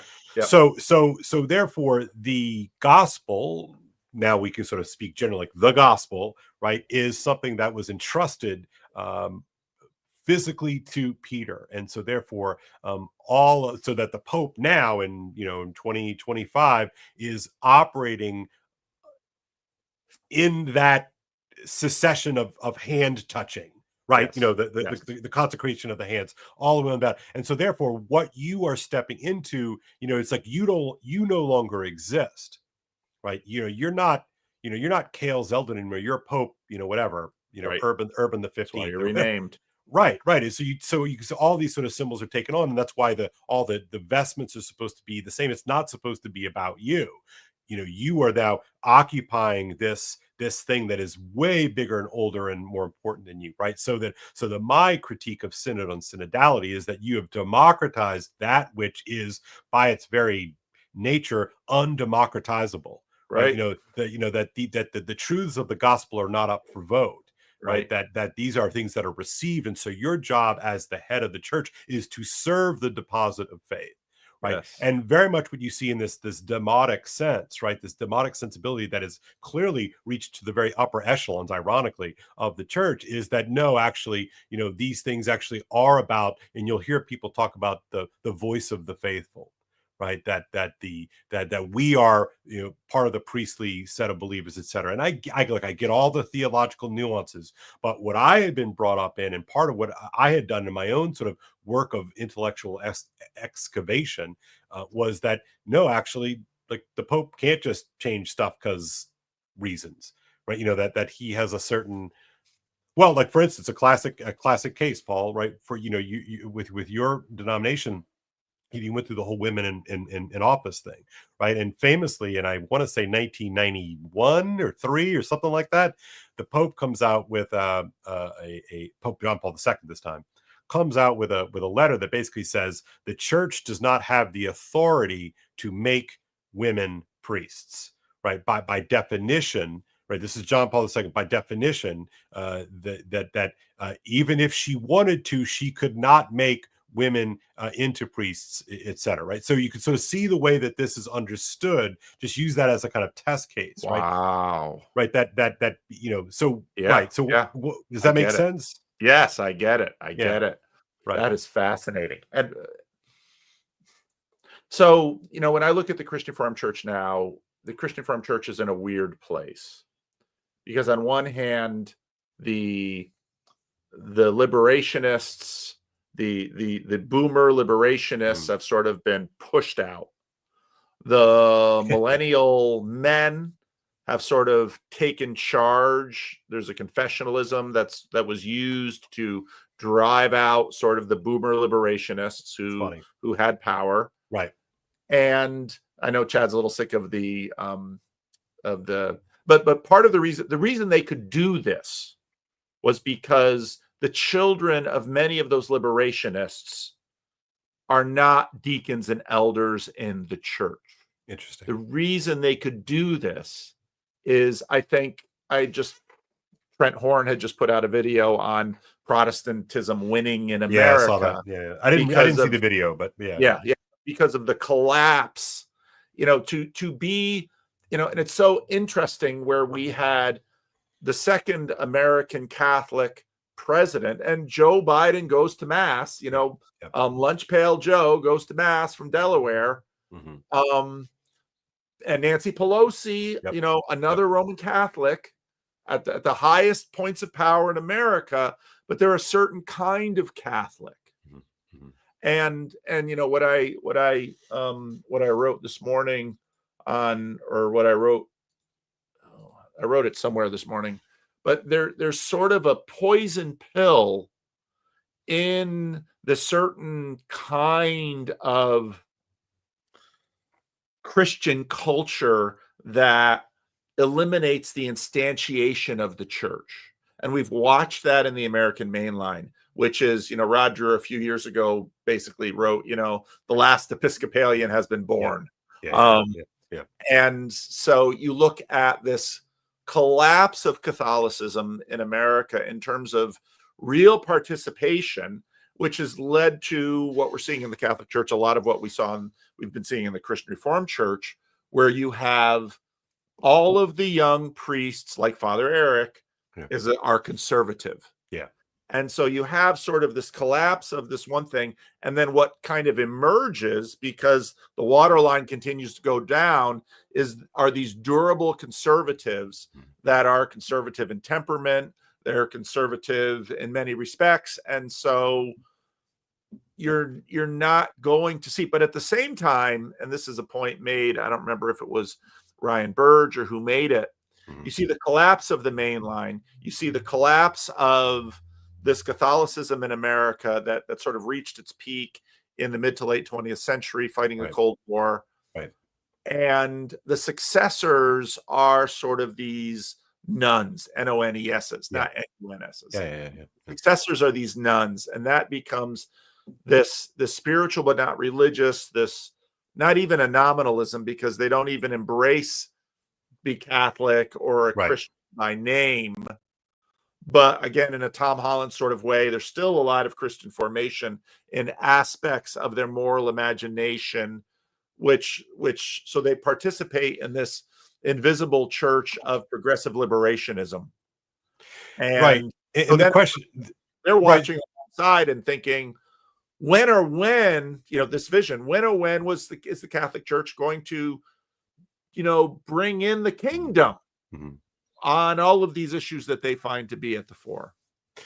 Right. Well, what do you mean bring in the kingdom? What would that look like? To bring in the kingdom would be that, like in mainline Protestants, you can have rainbow flags and you can have women priests, and the Catholic Church will no longer police sexuality. Right. And so, even if you take Steelman sort of the moderate position, Francis as a moderate or a moderate pragmatist. Yep. And this is sort of what the Christian Reformed Church faces. Okay, we've got church for the hardcore. Yep. And so we have hardcore church, and in some ways, many who have gone to orthodoxy are sort of the hardcore. Yeah. But again, even so, orthodoxy's overall numbers continue to decline because people who came over as cradle Orthodox come into America. Just American now. They're American. And now they're liberated. Yeah, and so now, they don't have a priest looking over their shoulder. Right. So the path again, and Dreher, I think it was nicely, he then brings in Christian Smith's latest book that I haven't had a chance to look at yet, but I was listening to his conversation with Ken Woodward, where religion is obsolete. Okay. What does that mean? Yeah. Right. And so, what's interesting about that, what's interesting about that is that what the liberationists don't seem to have understood, I think, is that that's not worth dying for. Process is not worth dying for. Discussion as such is not worth dying for. And I believe that what you see with the turn toward these sort of weirder forms of Christianity, either sort of super charismatic or high liturgy stuff, and we see this, of course, in the corner, is that because it provides you with a vision of something worth doing, right? At the core of it is sort of the call to death, and I don't want to get sort of macabre on here, but and the desire to sort of iron all those rough edges out, like, I don't like all this. It makes me uncomfortable to think that I should die for a savior who died for me. Like, it's like, what is that? Jesus died so we don't have to. Right. Right. So like, what is this going to mean for my 401k? What does this mean for my desire to send my children to college or whatever? Right? So, I mean, I think that this vision, of Francis, then, just at its core to me, is incoherent. It's not worth dying for.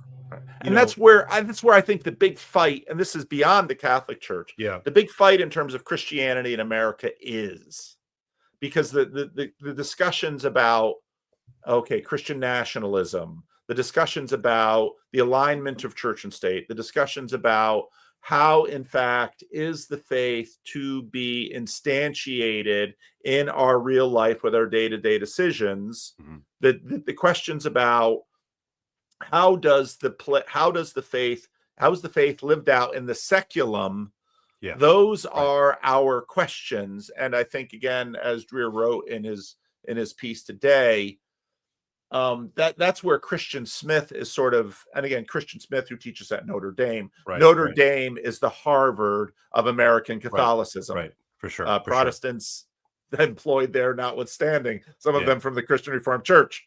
I know. And so, it's interesting too. Another parallel that I see is in the Christian Reformed Church, part of what changes in synods 2022 to 2024 was the anti-racism liberationism that privileged non-Dutch to come into the synod and give them power and give them voice. And those non-Dutch stood up at synod and were conservative on human sexuality. Right. And suddenly the boomer liberationists look around and like, what? Yeah. What? This exact same dynamic played out when, I think 2 years ago, the Pope came out with something about sort of same-sex blessings.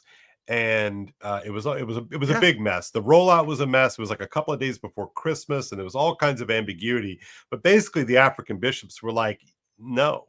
And so, again, from this sort of magisterial view of Roman Catholicism, and it's a monarchy and all these kinds of things. And again, that's a sort of a limit to that metaphor. But the Africans were like, that's absurd. No, we're not doing that. And so then, well, what does that mean? What authority does the Pope, what's going on here? Independent of whatever it is you actually think about in terms of, does the church have the authority to bless same-sex unions, right? Again, akin to what we were talking earlier in terms of does the church have the right or the authority to make women priests? It's very much in that same kind of wheelhouse. And the African bishops were like, no. And so then all of the European bishops and cardinals were like, well, they're just a bunch of, backward, yeah, right. So all of this kind of this latent, we're just replaying colonialism. Right, again? right. You spent a generation decrying it, and now you're. I mean, I watched that in the Christian Reformed Church, and synods before this big shift, and it was like, there's nobody more colonial on this issue than the boomer liberationists. That's exactly right. That's exactly right. Because they're simply dismissing, well, they haven't been educated. And it's like, that's right. They're not there yet, Paul. They're not there yet. Give them some time. Let's send them to our schools and give them our money and feed them our food and teach them our lessons. And then they'll stand up and say the proper things. Right. It's like, what does that mean? Right. So, channeling Pilate here, what is truth? It's like, So it's, I don't know. I mean, I don't think any of us know what's coming, but it's certainly going to be interesting.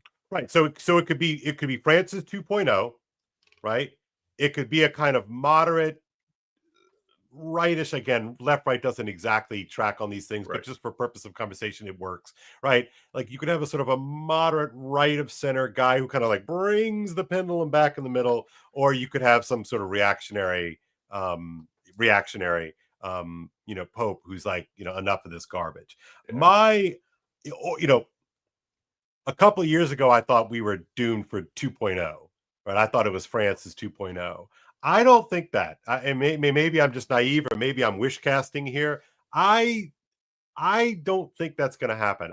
I do not think that the cardinals who've been paying attention, that thing that when Cardinal Fernandez came out with this sort of the right of same-sex blessings, I think that for many of the cardinals who were like, okay, we'll just sort of go where Francis is going, I think they were like, that's a bridge too far. I think that changed what's going to happen in the next 3 weeks. So again, another parallel to the Christian Reformed Church, because the previous establishment, the moderates had been voting with them since the 70s. Right. And so suddenly what happened in the Christian Reformed Church is that the moderates swung with the confessionalists, and the establishment was like, wait, what? Yeah. Now I want to add just to so what do I think is really going to happen? I think you're going to have someone who's sort of a little bit more moderate. I think they're going to try to name a moderate, and in certain respects, that's going to kind of be worse. Yeah. Because I think that's a can kick, right? Because the thing that we have not talked about at all here is, I am not, just so everybody on the stream knows, I am not considered, nor do I fashion myself as a trad, right? In the Catholic idiom, that's a sort of a very specific thing, right? Okay, they would not have me as a member of their tribe because I'm too squishy on things. Right. As am I in the Christian Reformed Church. I am not a conservative in the Christian Reformed Church. I'm too squishy on a number of things, which many of you know. Right. Despite what TikTok thinks about me, I am not a trad, right? I am not a Neanderthal trad. So I forgot where I was going with that. So,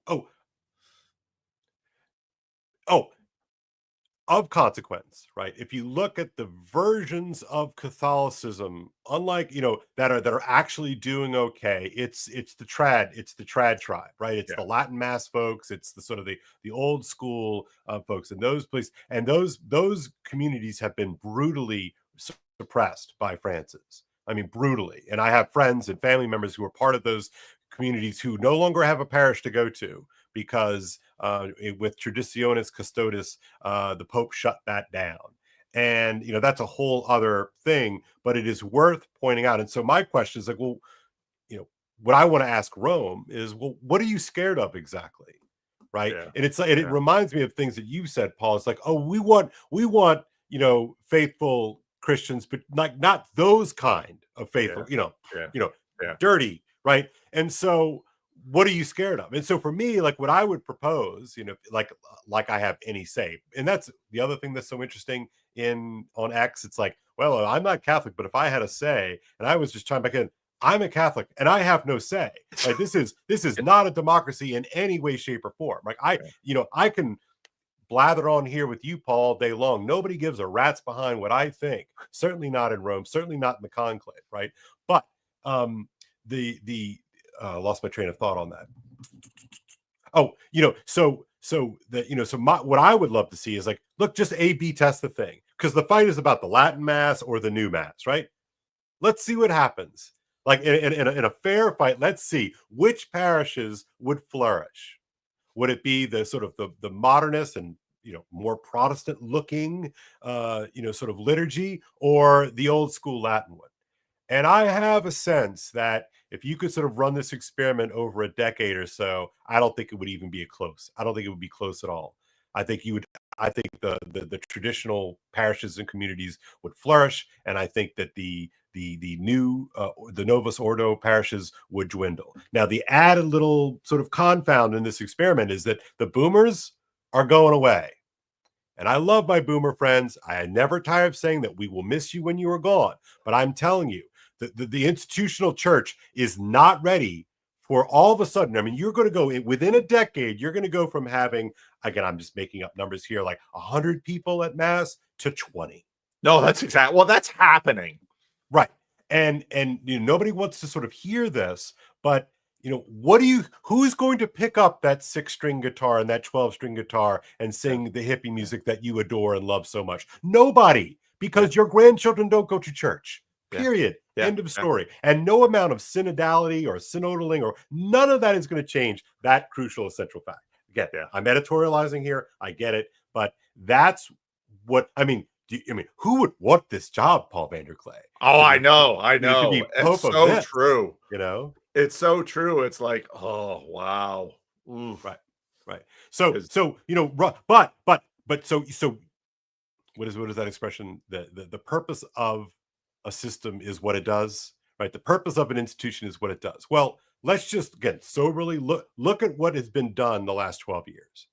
And it appears to me that the purpose of the institution, if it's what it does, what it has done nothing to inspire. It has done nothing but suppress the few little embers that have emerged in the 2020s. Yeah. All right. So we opening this bad boy up. I'm dropping the link. Let's do it. Brace yourself. Oh, I didn't. Do I have to drop the link in mine? Yeah, you should. Share a referral link. Is that what it is? Just go to invite at the bottom and then just paste it in your comments. So, all right, here we go. Yeah, if you've got a question, you can just put question or do a super chat, and then we can see it easily and mark it as a question so that we know you're asking us and not just participating in whatever it is that the hive mind. Oh, hey Nate, how you doing, man? Again, I think I see denominations as sort of the Himalayas from Himalayas to Appalachians. Okay. Okay.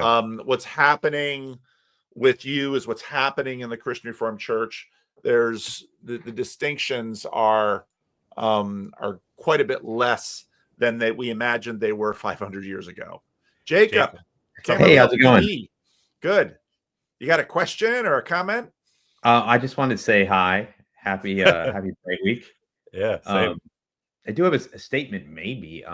Okay. Is that I had an interesting experience of predicting that Pope Francis was going to die after Easter this year. Let's hear it.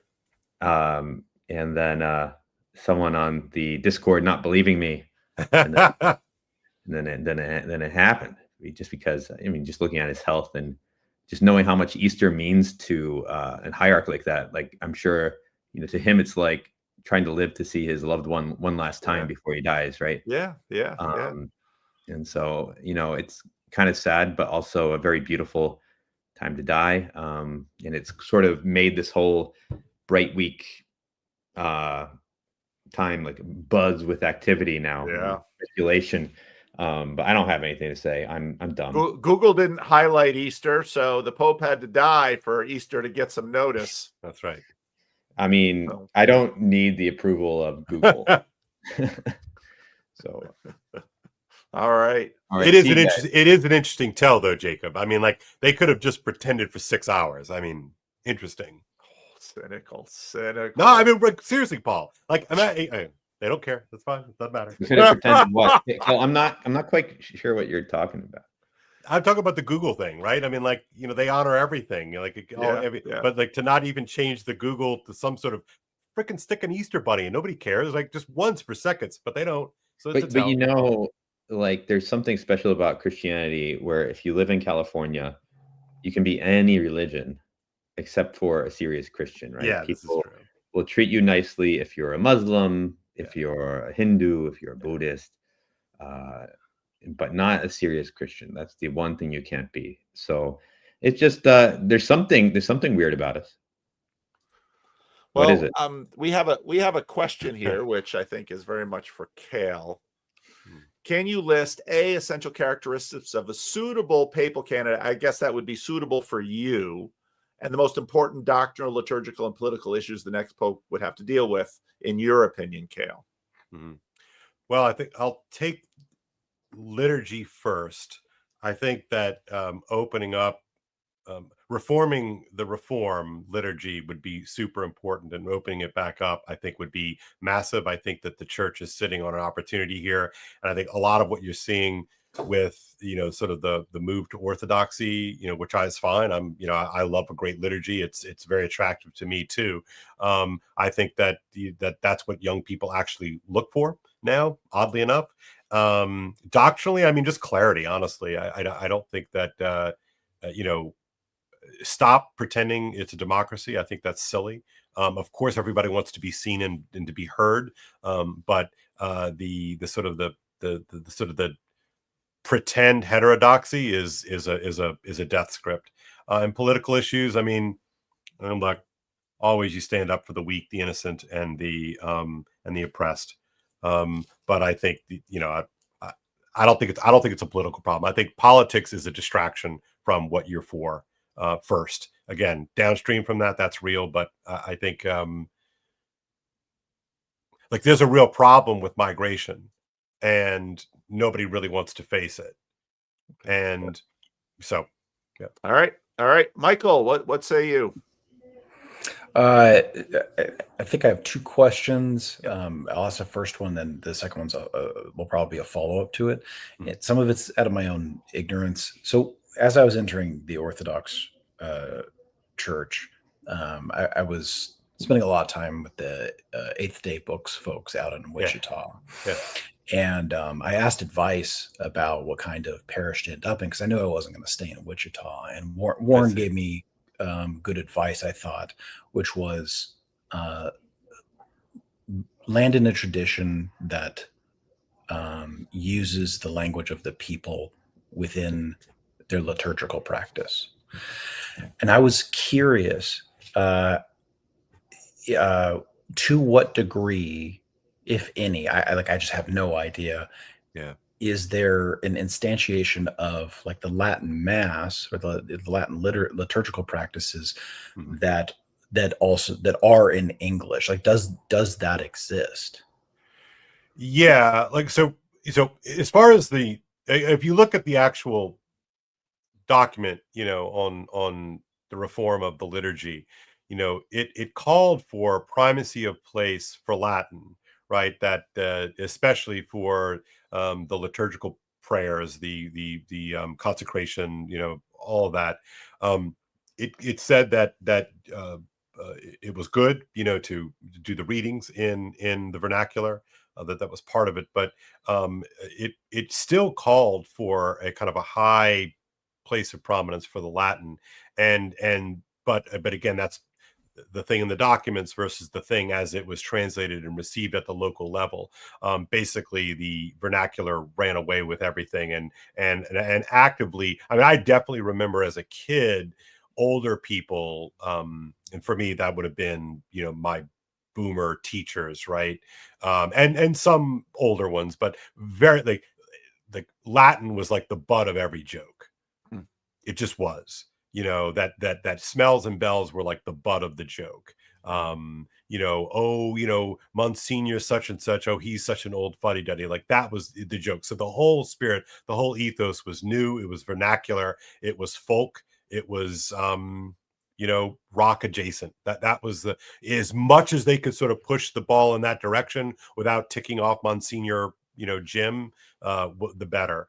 And so it was a real surprise to me. And part of my origin story is when I made I studied in Rome for 4 months in college, and I was introduced to liturgy and church spaces that were decidedly amazing and weird and otherworldly, which is, I'm sure, something you probably similarly feel when you go to a divine liturgy.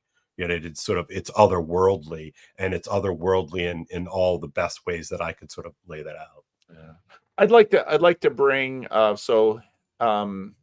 Xavier has been dropping a number of questions, and I think this is a really important point. I think it's a strong point because, Kale, your sort of mental exercise I found to be interesting, because I don't know that. So let's say, okay, doors open on the Latin Mass. I think there'll probably be one in every major metropolitan center, sort of attracting a certain group of people, but the normies out there. And so in this way, I think, again, we're dealing with an American culture that has been through liberalism in a way that a lot of places in Africa, and where you wouldn't really say that, you look at Steubenville. I mean, there are areas of, Word on Fire again. So that's more normie. Yeah, that's more normie. So I know the idiom. This is something that's forgotten on the internet often, because everybody's like, wow, Catholicism and trad Caths are just sweeping the board. And it's like, they're doing very well in this tiny little sector of quite high IQ, right. Very well read, a little bit autistic.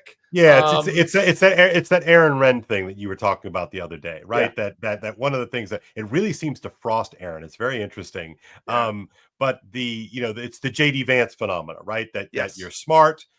You've been to an elite school, you've seen the kind of, again, I'm just editorializing here, you've seen the kind of de facto nihilism of elite class, and you're looking for something more substantial than the C-suite, right? And so you look around and you see that, well, Catholicism has a serious intellectual tradition, and so I'm going to gravitate toward that, right? And so to the point, I grant that the growth of the church in Africa is I think a really low res. Again, I'm not attacking the gentleman here, Xavier. I think I would poke around a little bit more at that very commonly used example about the church in Africa. But again, I recognize that the Latin Mass has this almost strict European idiom to it. But I think that the bottom line is that in the world of modernity, and who knows, maybe Africa will be spared modernity. I don't know. I doubt it. But in the world of modernity, the church flourishes as a sign of contradiction, not as a baptism of concerts and whatnot. And so therefore, but that being said, I would suggest that certainly there are idioms that are more kind of praise and worship friendly. And I think the invocation of Steubenville is a perfect example. My wife went to Steubenville. I'm very familiar with Franciscan University of Steubenville, Ohio, and I think they do a wonderful job of preserving a kind of Roman idiom but it has a kind of surrounding ambiance of a more praise and worship thing, and actually it's very effective. It's very effective for young people. But I would add that of all of my friends, right? So I'm 52. Like, of all of my friends who were Catholic in their early 20s, right? You had a bunch of different types, right? And of all of them, I would say that the most melt occurred amongst those that were really heavily into the praise and worship thing, and the least melt occurred with those that were more liturgically weird, old-fashioned, I should say. Yeah. So that, again, that's anecdotal. It is what it is. Well, I think my big question is what we've seen it's really hard to talk about because it's really hard to know. But the question of the relationship, let's say, between church and, let's say, the Christian quotient in the beyond the church society. When you had Christendom, Hank Cruz just tried to call me. It's like, Hank, if you're going to watch the channel, maybe pay a little attention here, Hank. Jeez, Hank. Yeah. It's like the person that calls me at 11:15. I look at my watch and it's like, this person knows what happens at 11 o'clock on Sunday morning at Living Stones, right? They should have a good idea about what I'm doing right now. So Hank called out for not paying attention. But love it. Part of what I see. Oh gosh, man! It steals the stream. With Chad the girl dad with the girl. I mean, this is top notch, brother. This is top notch. This is the sum of our dreams. But so what you got, man? Okay, sorry. So let me just finish my own pontificating. To me, a lot of the question is, as someone who works in the church, as someone who has responsibility for the church, as someone who cares for the church, you have someone like Barry Weiss bringing in, this guy, the guy who's written the book, Rausch something, who Jonathan Rausch. Yes. Who basically says American culture, here's a gay man, it's I only bought this sample of the book on Kindle. I didn't buy the whole book, but I did find the sample interesting, but not interesting enough to buy the whole book. But basically what we're having in the culture is a bunch of people saying, the culture can't function without the church as a living part within it, exerting influence, offering leadership. And those of us who are watching the church, we're saying that thing might not be around anymore. It's like the people who drive by and I sure am glad that Living Stones helps the homeless people. And I sure am glad Living Stones is around so we have a place to have our neighborhood association meeting and our AA meeting. And a lot of the people in the church are saying, at the current levels of participation, don't count on us. And what will you do without us? And so, as we continue to see sort of the retreat of Christendom, some people are saying good riddance. But a lot of people are saying, the church has for a very long time, since Constantine, actually served the broader secular world in a really important way. And if that goes away, you might not like the world you're living in. Right. Yeah, and I would just say it built it. Yeah. Actually. Yeah. So many of the good things that you just sort of assume the church has given you. And just like you say, Kale, talk how badly you want about the boomers and the builders. When they're gone, a lot of these things that you've assumed it's like, yeah, you didn't like the Christian right. Wait till you see the post-Christian right. You might not like them. You might like them even less. Anyway, so there's my little speech. Chad, the girl dad, what say you, man? Well, hello. I was just, I can't show you. Oh, she wants to look, but you can only see the side of her face. That's fine. If you ever want to see her, you can see her when we're hanging out in Discord. Perfect. Mom doesn't want her on. She doesn't want her on this. Mom is wise. Mom is wise. Side of her face is fine. Is. But what you are, Chad, what you have embodied in this corner, in your story, in your life, is something that I think in just its being is an eloquent way of addressing exactly what so many of us are feeling. So that's part of the reason why you're so important here, and we love you. Much. I just tried to. I appreciate that. I just try to get out of the way and be willing to do what I'm supposed to do and do it poorly. So, yeah. But thank you. So, what's the worst case scenario? What happens in your estimation, Kale? I mean, I think, forward, like, that's fair. I mean, in terms of like the three options that I laid out, like a sort of Francis 2.0 or a kind of moderate to sort of conservative-ish versus a kind of reactionary. Those are the three I see playing out. I mean, if a reactionary comes in, I mean, look out. That could be that could accelerate the contradictions, as our friends like to say. I think that if it's Francis 2.0, I think. I mean, that very well could happen. I mean, I think one of the reasons why people like me are, I think for people like me, there's a certain amount of like, okay, like we lived through this, right? Death comes for us all. But what we've been doing the last, decade, the last 6 years is not tenable long term. I think the ambiguities and the lack of clarity. I mean, the whole reason why you have a pope in the first place, right? I mean, I know I'm amongst my Protestant and Orthodox brothers and sisters here, but the whole reason why you have a pope is to have exactly what we have not had, which is clarity and bright lines. And even within clarity and bright lines, of course, you deal with edge cases on a case-by-case basis. But what we've had instead is we've had a kind of strange sort of smorgasbord of optionality in an institution that is designed not to have optionality in the way that we Americans think of sort of our commercial realities. Yeah. How much yeah, do you think go ahead. Sorry.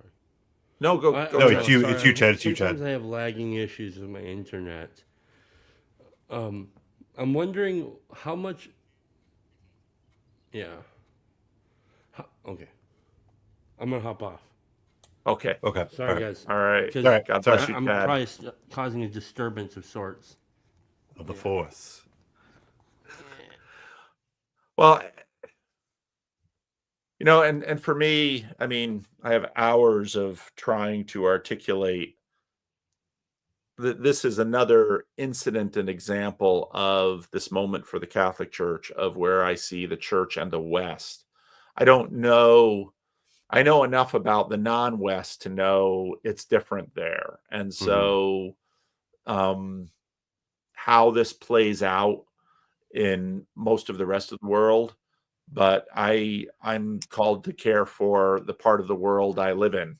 And so I think you're right, Kale, in that we're coming to the end of something, and it's super difficult to know what the next things will be. So yeah, and I just to echo that, or to say, yeah, I very much feel.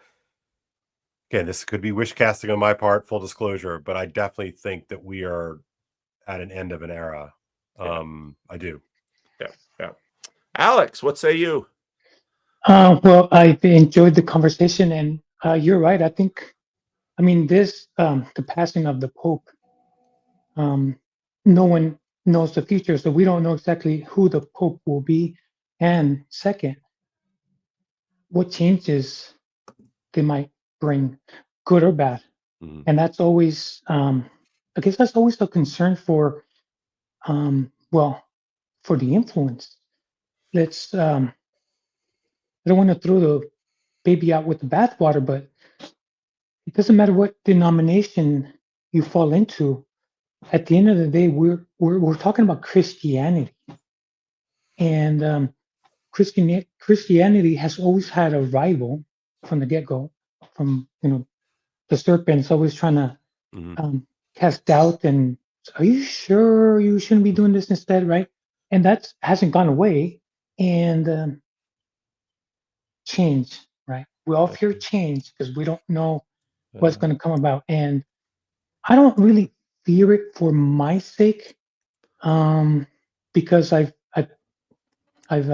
crashed and burned several times, where I now do the due diligence, and I don't wait for someone to teach me. I just, you know what I mean? And then I try to parse it out as far as, did I get this right? But then I can ask the most important questions. But my fear is different.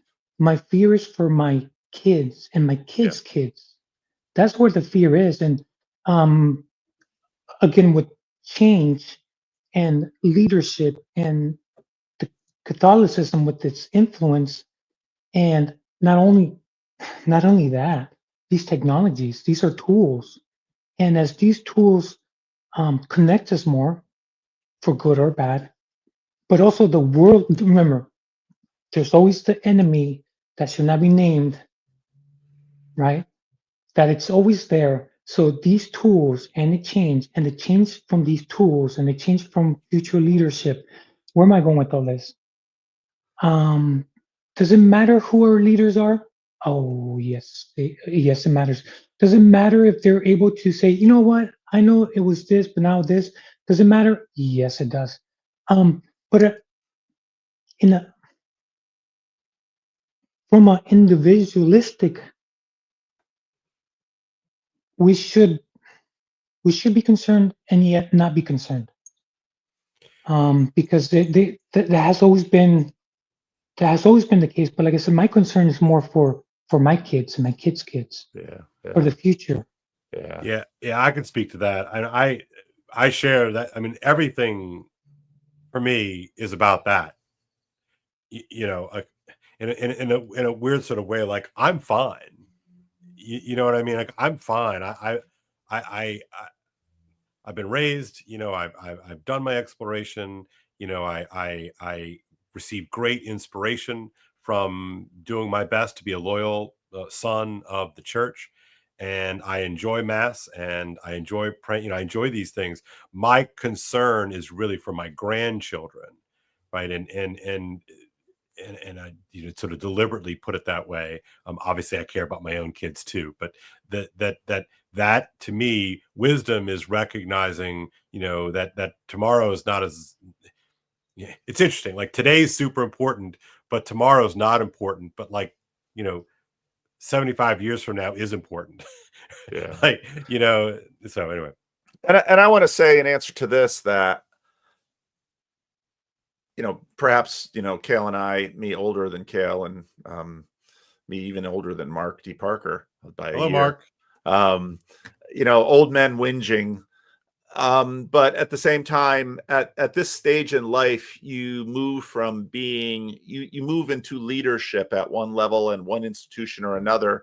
And it's the job of the leadership to work on exactly what you're saying, Alex. And I do not think, speaking as a Protestant, the church is going away. Yeah. Right. I don't either. Catholic Church, no. Yeah, I don't either. But to that, can I just read something? I'm going to read something first, real quick, right? So, Pope Benedict XVI, when he was still, I think, Father Joseph Ratzinger, said this in 1969, and I think that this is sort of where I've been, and which is probably why I'm not freaking out right now, or nor have I been freaking out really in the last. He says, this is on a radio address. He says, "Let us go a step further. From the crisis of today, the church of tomorrow will emerge. And people have quoted this before, but I think it's worth invoking again. A church that has lost much. She will become small and will have to start afresh more or less from the beginning. She will no longer be able to inhabit many of the edifices she built in prosperity. As the number of her adherents diminishes, so it will lose many of her social privileges. In contrast to an earlier age, it will be seen much more as a voluntary society, entered only by free decision.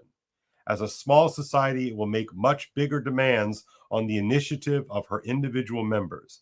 Undoubtedly, it will discover new forms of ministry and will ordain to the priesthood approved Christians who pursue some profession.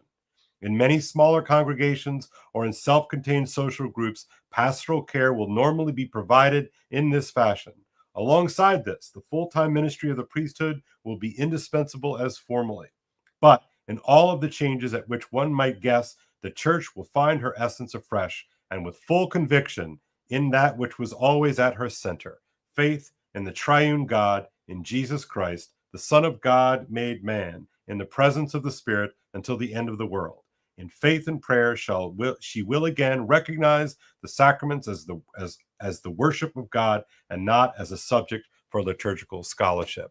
And so for me, that's a recognition that, you know, the crumbling that we might see all around us is immaterial to the essence itself. And my frustrations with the just recently passed pontificate is to look for some kind of way to hedge against that, right? To sort of create governmental and paragovernmental cooperations or cooperatives so as to sort of stop that holiness which was prophesied by then Father Ratzinger, because I think that's right. I think everybody in here knows that, right? And so therefore, you know, I don't want to make a deal with Moloch or Mammon to stop me from inhabiting St. Mary Major. I love St. Mary Major. It's beautiful. But yeah. No, well said. Thank you, Kale. Yeah. Mark D. Parker, you're next. What say you? Oh boy, I have a really specific question for Kale, and I don't know if he is knowledgeable of the intricacies of the process enough to be able to answer. Mm-hmm. But for an antidote, real quick as a preface, antidote to fear. Join us at the House of Woo at 1:30 Pacific today. We go Pentecostal on fear, man. We stomp on fear. All right. So and you'll get the full Ron Copperman treatment. So 1:30 today. And if you need a prayer, he'll pray for you. Absolutely. Anyway, with regard to the future Pope, do you know, I mean, to me, it's like perfect timing for a Chinese Pope. Perfect timing for a Chinese Pope. Yeah. Because we just there's stuff happening there, and it just seems like the potential for that to blaze into that country would be for Christianity to reach. Go ahead. What do you think? Yeah, are there any Chinese cardinals? Yeah, I'd be super stoked about that. The problem, though, is that the deal that was cut by the Secretariat of State, Cardinal Parolin, basically allowed the Communist Chinese Party to name the bishops. And so it's an inherently compromised entity as far as I'm concerned. Yeah, I would love that. I mean, that'd be great. But under the deal you cut with the devil, right? It's like when you cut that deal, you know, you take on a little bit of that devil. So what about Korea or adjacent Asian? I mean, I know it wouldn't be quite as dramatic, as good, yeah. But I mean, it's like, yeah, they're going to be men in that room that are papabile, right? Potential popes that are from all of these far-flung places. Like this is not an Italian or a French or a German reality anymore. It's way more global, and that's great. That's how it should be, right? So yeah, it's and then possible. it seems like African was my next choice. I mean, I was thinking Africa was going to. My first thought was to Africa, but then I started thinking the potential consequences in China would be phenomenal if they could do it. Yeah. All right, that was it. Right. Mark Jackson. Mark, can I just say, just to answer what Mark was saying, I think I wholly agree with Kale in that it would be a political, what do you call it? Boon thing to have a Chinese Pope. It would put the Catholic Church, it would put the Chinese Communist government in charge of the Catholic Church, which I'm not sure is such a good idea. I'd rather have someone who was more kind of God thing. Holy. Yeah. Holy. Yeah, that would be nice. I'd like that. Yeah. I'm not a Catholic, but you know, I want the Pope to be solely under, I don't know how to say it. The question is, what does that mean? Because the holiness has to get translated into all of the particularities where there are conflicts. And that's part of the reason, canonization fortunately takes time, because in many ways you can't recognize something until a while after it's passed. But you're right. No, in saying we want a holy pope, we're sort of saying we want the right pope. But what exactly is that? Often it's the case that none of us know until years later that it was right. This is something I wanted to bring to the table. So I had this God moment, which I described on a rando with you, PVK, and I described with you, Mark, where I witnessed God's love. And it took me about 15 years to kind of get to grips with this and understand it. And then I was like, okay, I'm down with God. That's cool. Who's this Christ guy? Mm-hmm. So part of this journey I'm on is like, who is Christ? And let's just say he's ticked all the boxes and more. So I'm like, okay, I'm down with this Christ guy. And now I'm starting to look at the church and I'm just like, where is Christ? Yeah.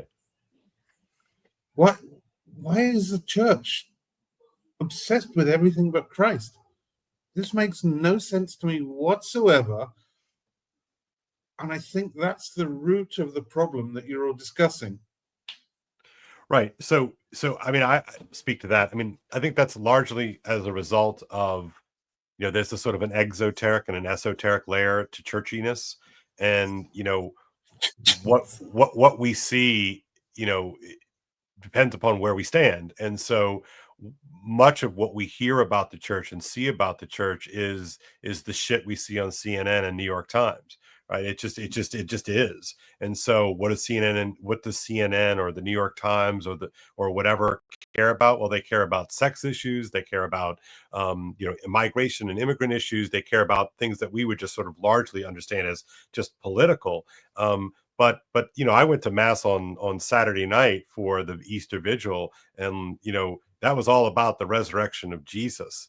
And we're working our way, 7 readings of the Old Testament and 3 readings in the New Testament, and the lighting of the Easter candle and the baptism of new members of the church. And where does that show up in the New York Times? Well, it just doesn't, because it's not good copy for their audience. And so I hear you, Mark, but I'm just telling you, as someone who lives on the inside of a church too, that Jesus it's all about Jesus on that met layer, that participatory layer, as we might say here. Okay, just letting y'all know, I'm going to. I don't read the New York Times. I listen to you guys. Yeah, fair enough. I'm closing the stream at the half hour. I've got a randos at noon, fine. So I'm just letting you know. Paul, do you mind if I jump in with a little bit on Kale? Go ahead, Michael. So I'll show my hand as much as I can here. From the Orthodox perspective, I'm kind of rooting for what we see as the Latin West and the Church of Rome to, instead of being so heavy on the universal actually embracing the particular. And then from the political end, I'm looking at the dialogue between, let's say, like Vance and Maloney, right? And going, here is this initiative to embrace restoring the West. And then on top of that, you mentioned earlier, okay, well, for children, some of the liturgical changes, because it no longer smells and bells. Here's new, fancy, novelty, shiny. But I'm watching Last of Us last night, the most recent episode. She's raised by this guy, and then he's like a father figure, but she kind of gets older and she's like resents him, right? Because that's just family drama. She resents him, and then he's in a situation where his life is in danger, and all of that resentment goes away because it's like you're confronted with the loss of of that father, right?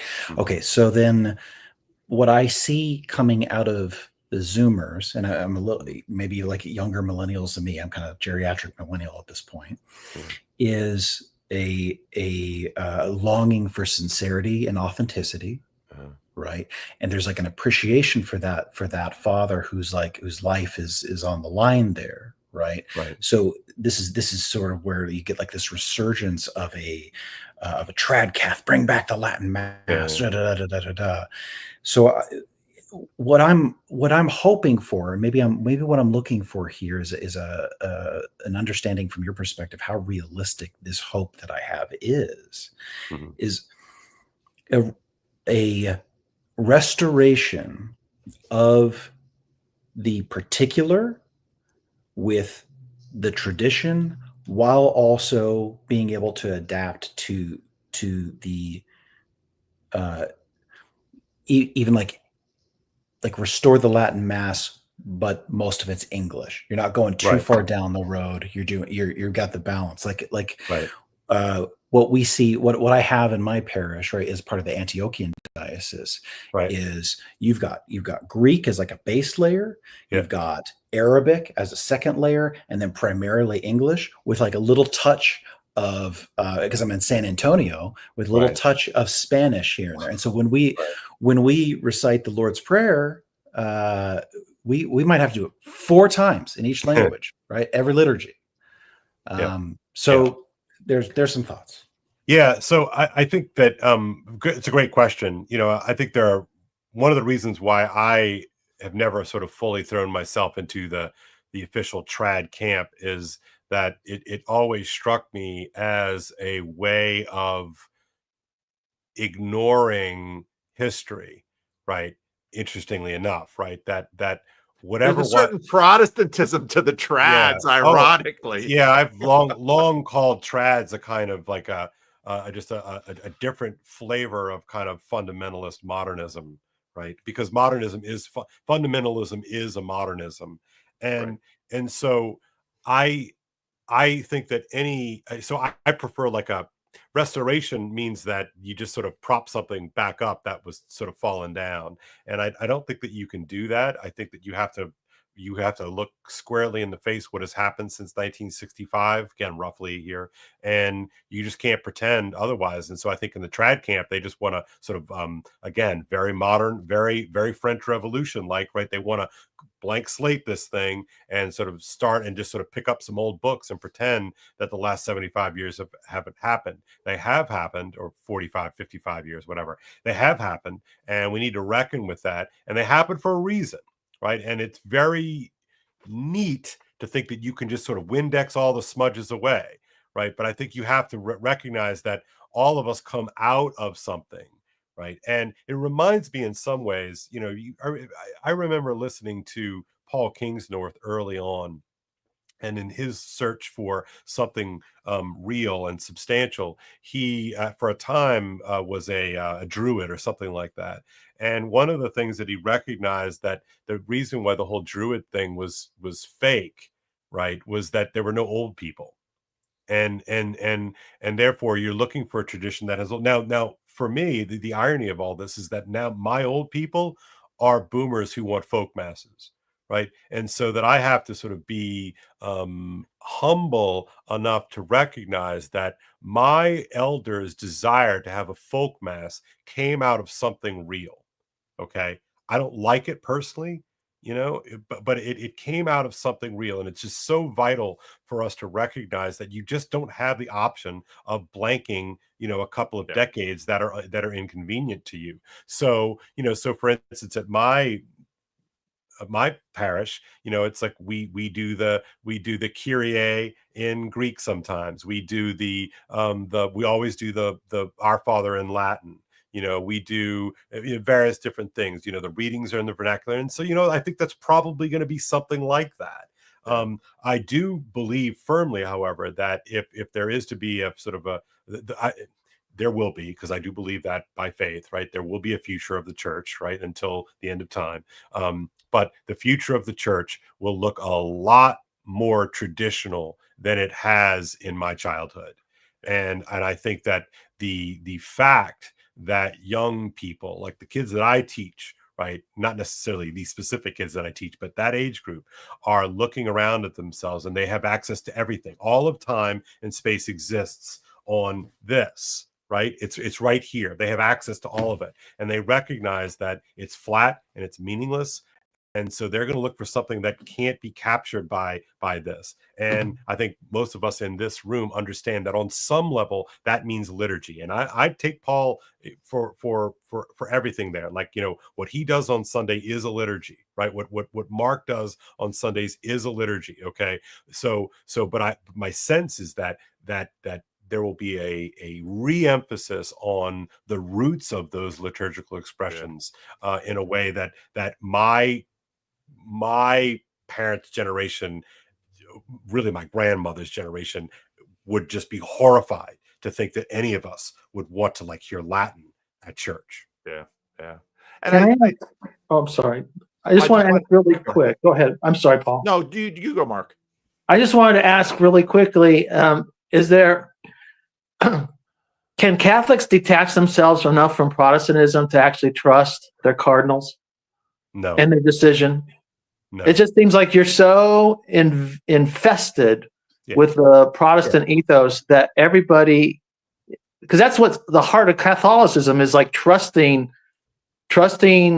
your inherited dogmatics, your tradition, your everything, the whole body of the church that is over time is Catholic, and then the cardinals represent that in the moment, and then they make the decisions. But it goes beyond that, right? Because one of the great crises of the church, and we haven't really spoken about it at all, and we really needed to, and I'm sorry we didn't, which is the abuse crisis, right? The authority that was squandered and destroyed and shat upon in the abuse crisis is exactly that. And the other thing I'll say is, and this is Paul, you've talked about this, I think, very eloquently, but one of the things that we are going to watch is we're going to watch the way that American Protestantism opponent processes orthodoxy. And again, I think that'll be great. I actually think that's going to be sort of long-term net good, and it might even be some sort of weird bridge in which we can all finally get back together again, right? But Catholicism will always be. It always has Protestantism in it. It just does. So I do want to go ahead. Go ahead, Alex. You can have your last word, and then I'll say my last word. And yeah, that's fine. That's fine. Go ahead, Alex. Where I was going to go is, regardless of what we think, the people that are getting closer to retirement age, their voices are going to be gone, and that's has always happened century after century. It's like, and somebody else takes the mantle. The reason why things are a little bit different than before, well, what happened when we got the printing press? What happened when we got the telegram? What happened when we got the telephone? What happened when we got the phone? The TV, and then internet, and now we have these AI that are embedded everywhere. They're becoming normal. So 10, 20 years from now, when some of the elders or their voices are gone, these newer generations that come about, their sense of, well, let me look it up. They're going to have information, and that's the thing about the narrative, and that's why some people are pushing the narrative, like we lost the narrative, or let's go back to tradition. Let's go back to something. We're always trying to bring about change, but what I'm saying is change is coming.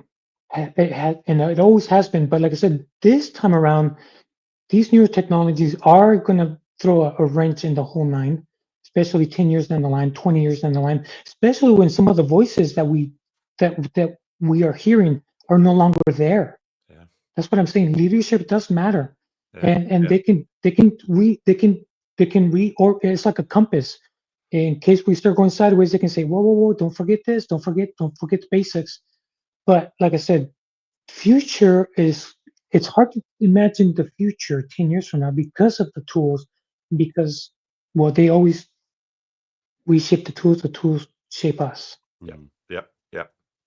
I think it's true. I guess my final thought, and then we'll have Kale's final thought, and that'll be it. So thank you, Alex. I really appreciate you coming in. Thank you, Alex.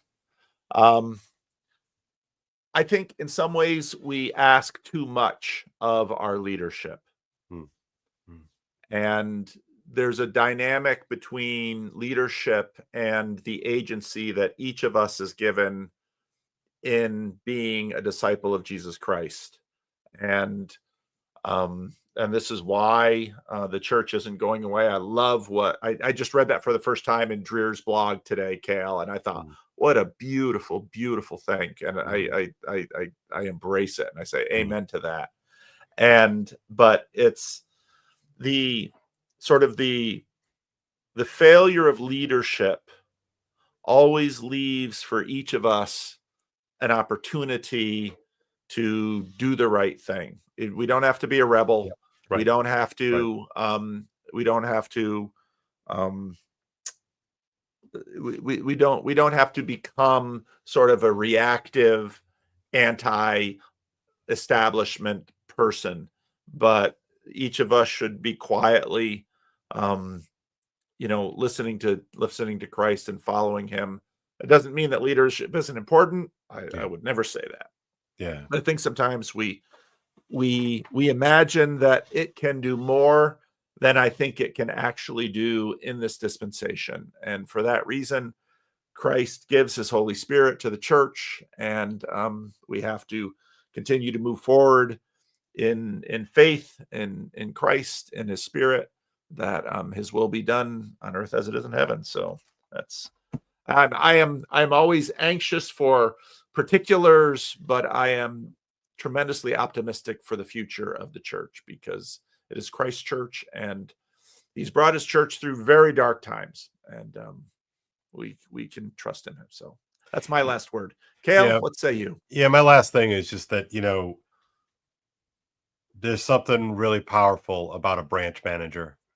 And, to your point, our expectations for our leaders to be kind of Marvel superheroes is there's a time and place for that. And I think sometimes there's a real role for quiet, hand at the wheel, let's turn attention back to the local, the Ordo Amoris. I know that's gotten lots of play, but I do think that there's a truth there that the thing that makes fools of us all is our ability to jack the Dunbar number through electronic means. And while you and I can kind of do this, I think neither of us mistake what we get to do here, which is awesome. And it's like a life-giving thing for me personally.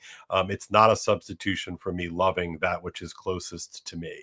And for me, this stuff that we get to do helps me love my people, those kids that are entrusted to me in my family, my wife, those things that are entrusted, those kids that are entrusted to me in the classroom and on the fields, that's the most important thing. And it's very easy to sort of lose touch of that. It's like everybody cares about Washington, D.C., but nobody knows who serves on the local school board.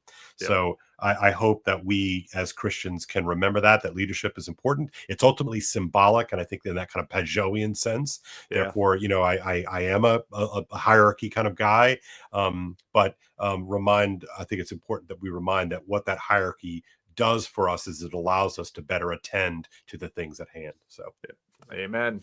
All So right, just want to thank you, Kale, Yeah. for because when this happened, I thought, gosh, I want to talk to Kale.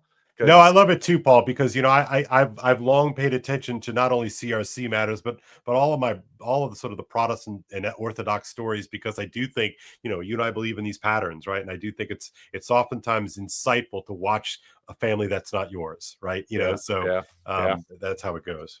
All right, I'll have a little bit of branding, and then we will end the stream. God bless, Paul. God bless. Ken knew happy though. Great Ken knew happy, and I can rejoice about that. Rejoice, although this world will devastate you. And rejoice, although this world will penetrate you. And rejoice, although you will not survive. Rejoice, you'll never make it out alive. Excellent rehearsal, gentlemen. And rejoice, your hair, it smells like burning hair. Oh, rejoice, your nails all got chewed off. Oh, rejoice, and holy fuck, you're bleeding there. Oh, rejoice, you burn your whole beard off. Rejoice, despite the fact this world will hurt you. And rejoice despite the fact this world will kill you. And rejoice despite the fact this world will tear you to shreds. Rejoice because you're trying your best. Hey, I love that one, dude. That's gorgeous. Thank you, brother. Wait, who's that?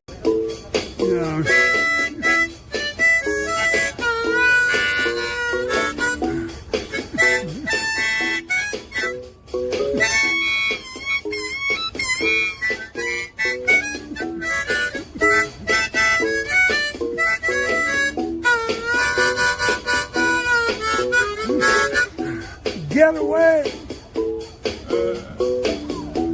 Get away!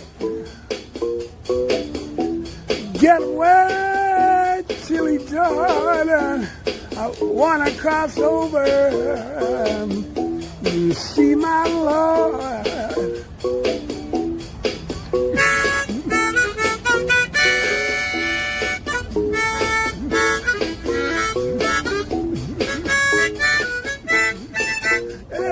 Get away! Get away! Get away! Oh, Chili Jordan, wanna cross over and see my Lord.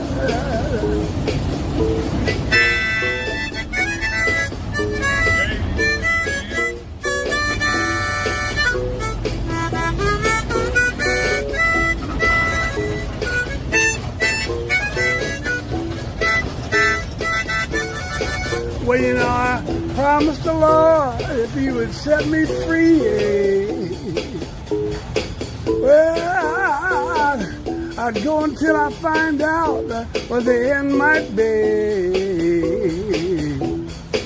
Well, one day, I was walking along, yeah, I heard a voice, but I saw no one. The voice I heard sounded so sweet, child. It came down from the crown of my head to the soles of my feet.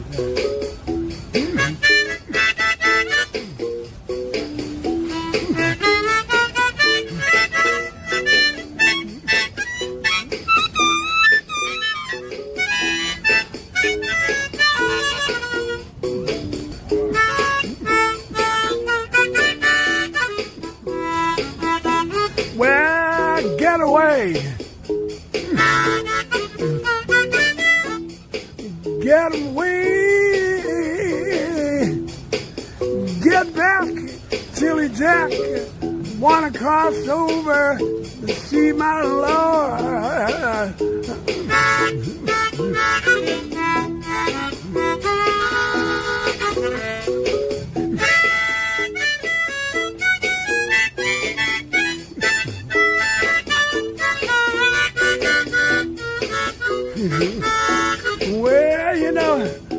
one of these days, and it won't be long,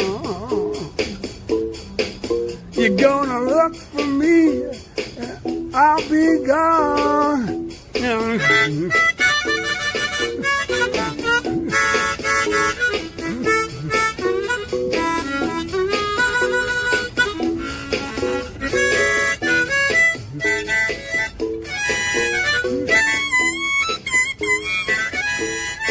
Yeah, just a few more risings and setting of the sun. This old battle fought in a victory wine. Well, you know, friends I used to love so dear, they gone on to glory and left me here.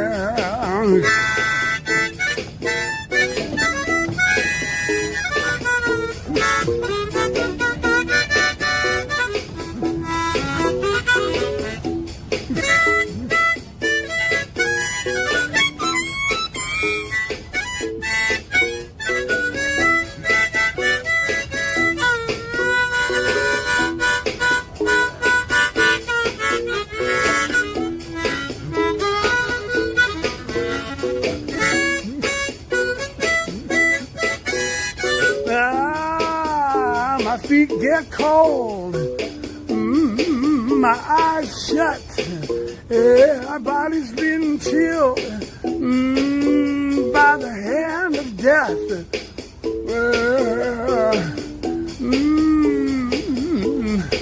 You know, tongue glued to the roof of my mouth, folded hands across my breast. You don't have to worry about the way I felt. Sonny man told me he'd be right there. Yeah, my buddy Wings of Love, carrying my soul to heavens up above. They tell me Jordan is deep and wide, but I told my mother I'd see her on the other side. Get away. Get away. Oh, get back. Chili Jack.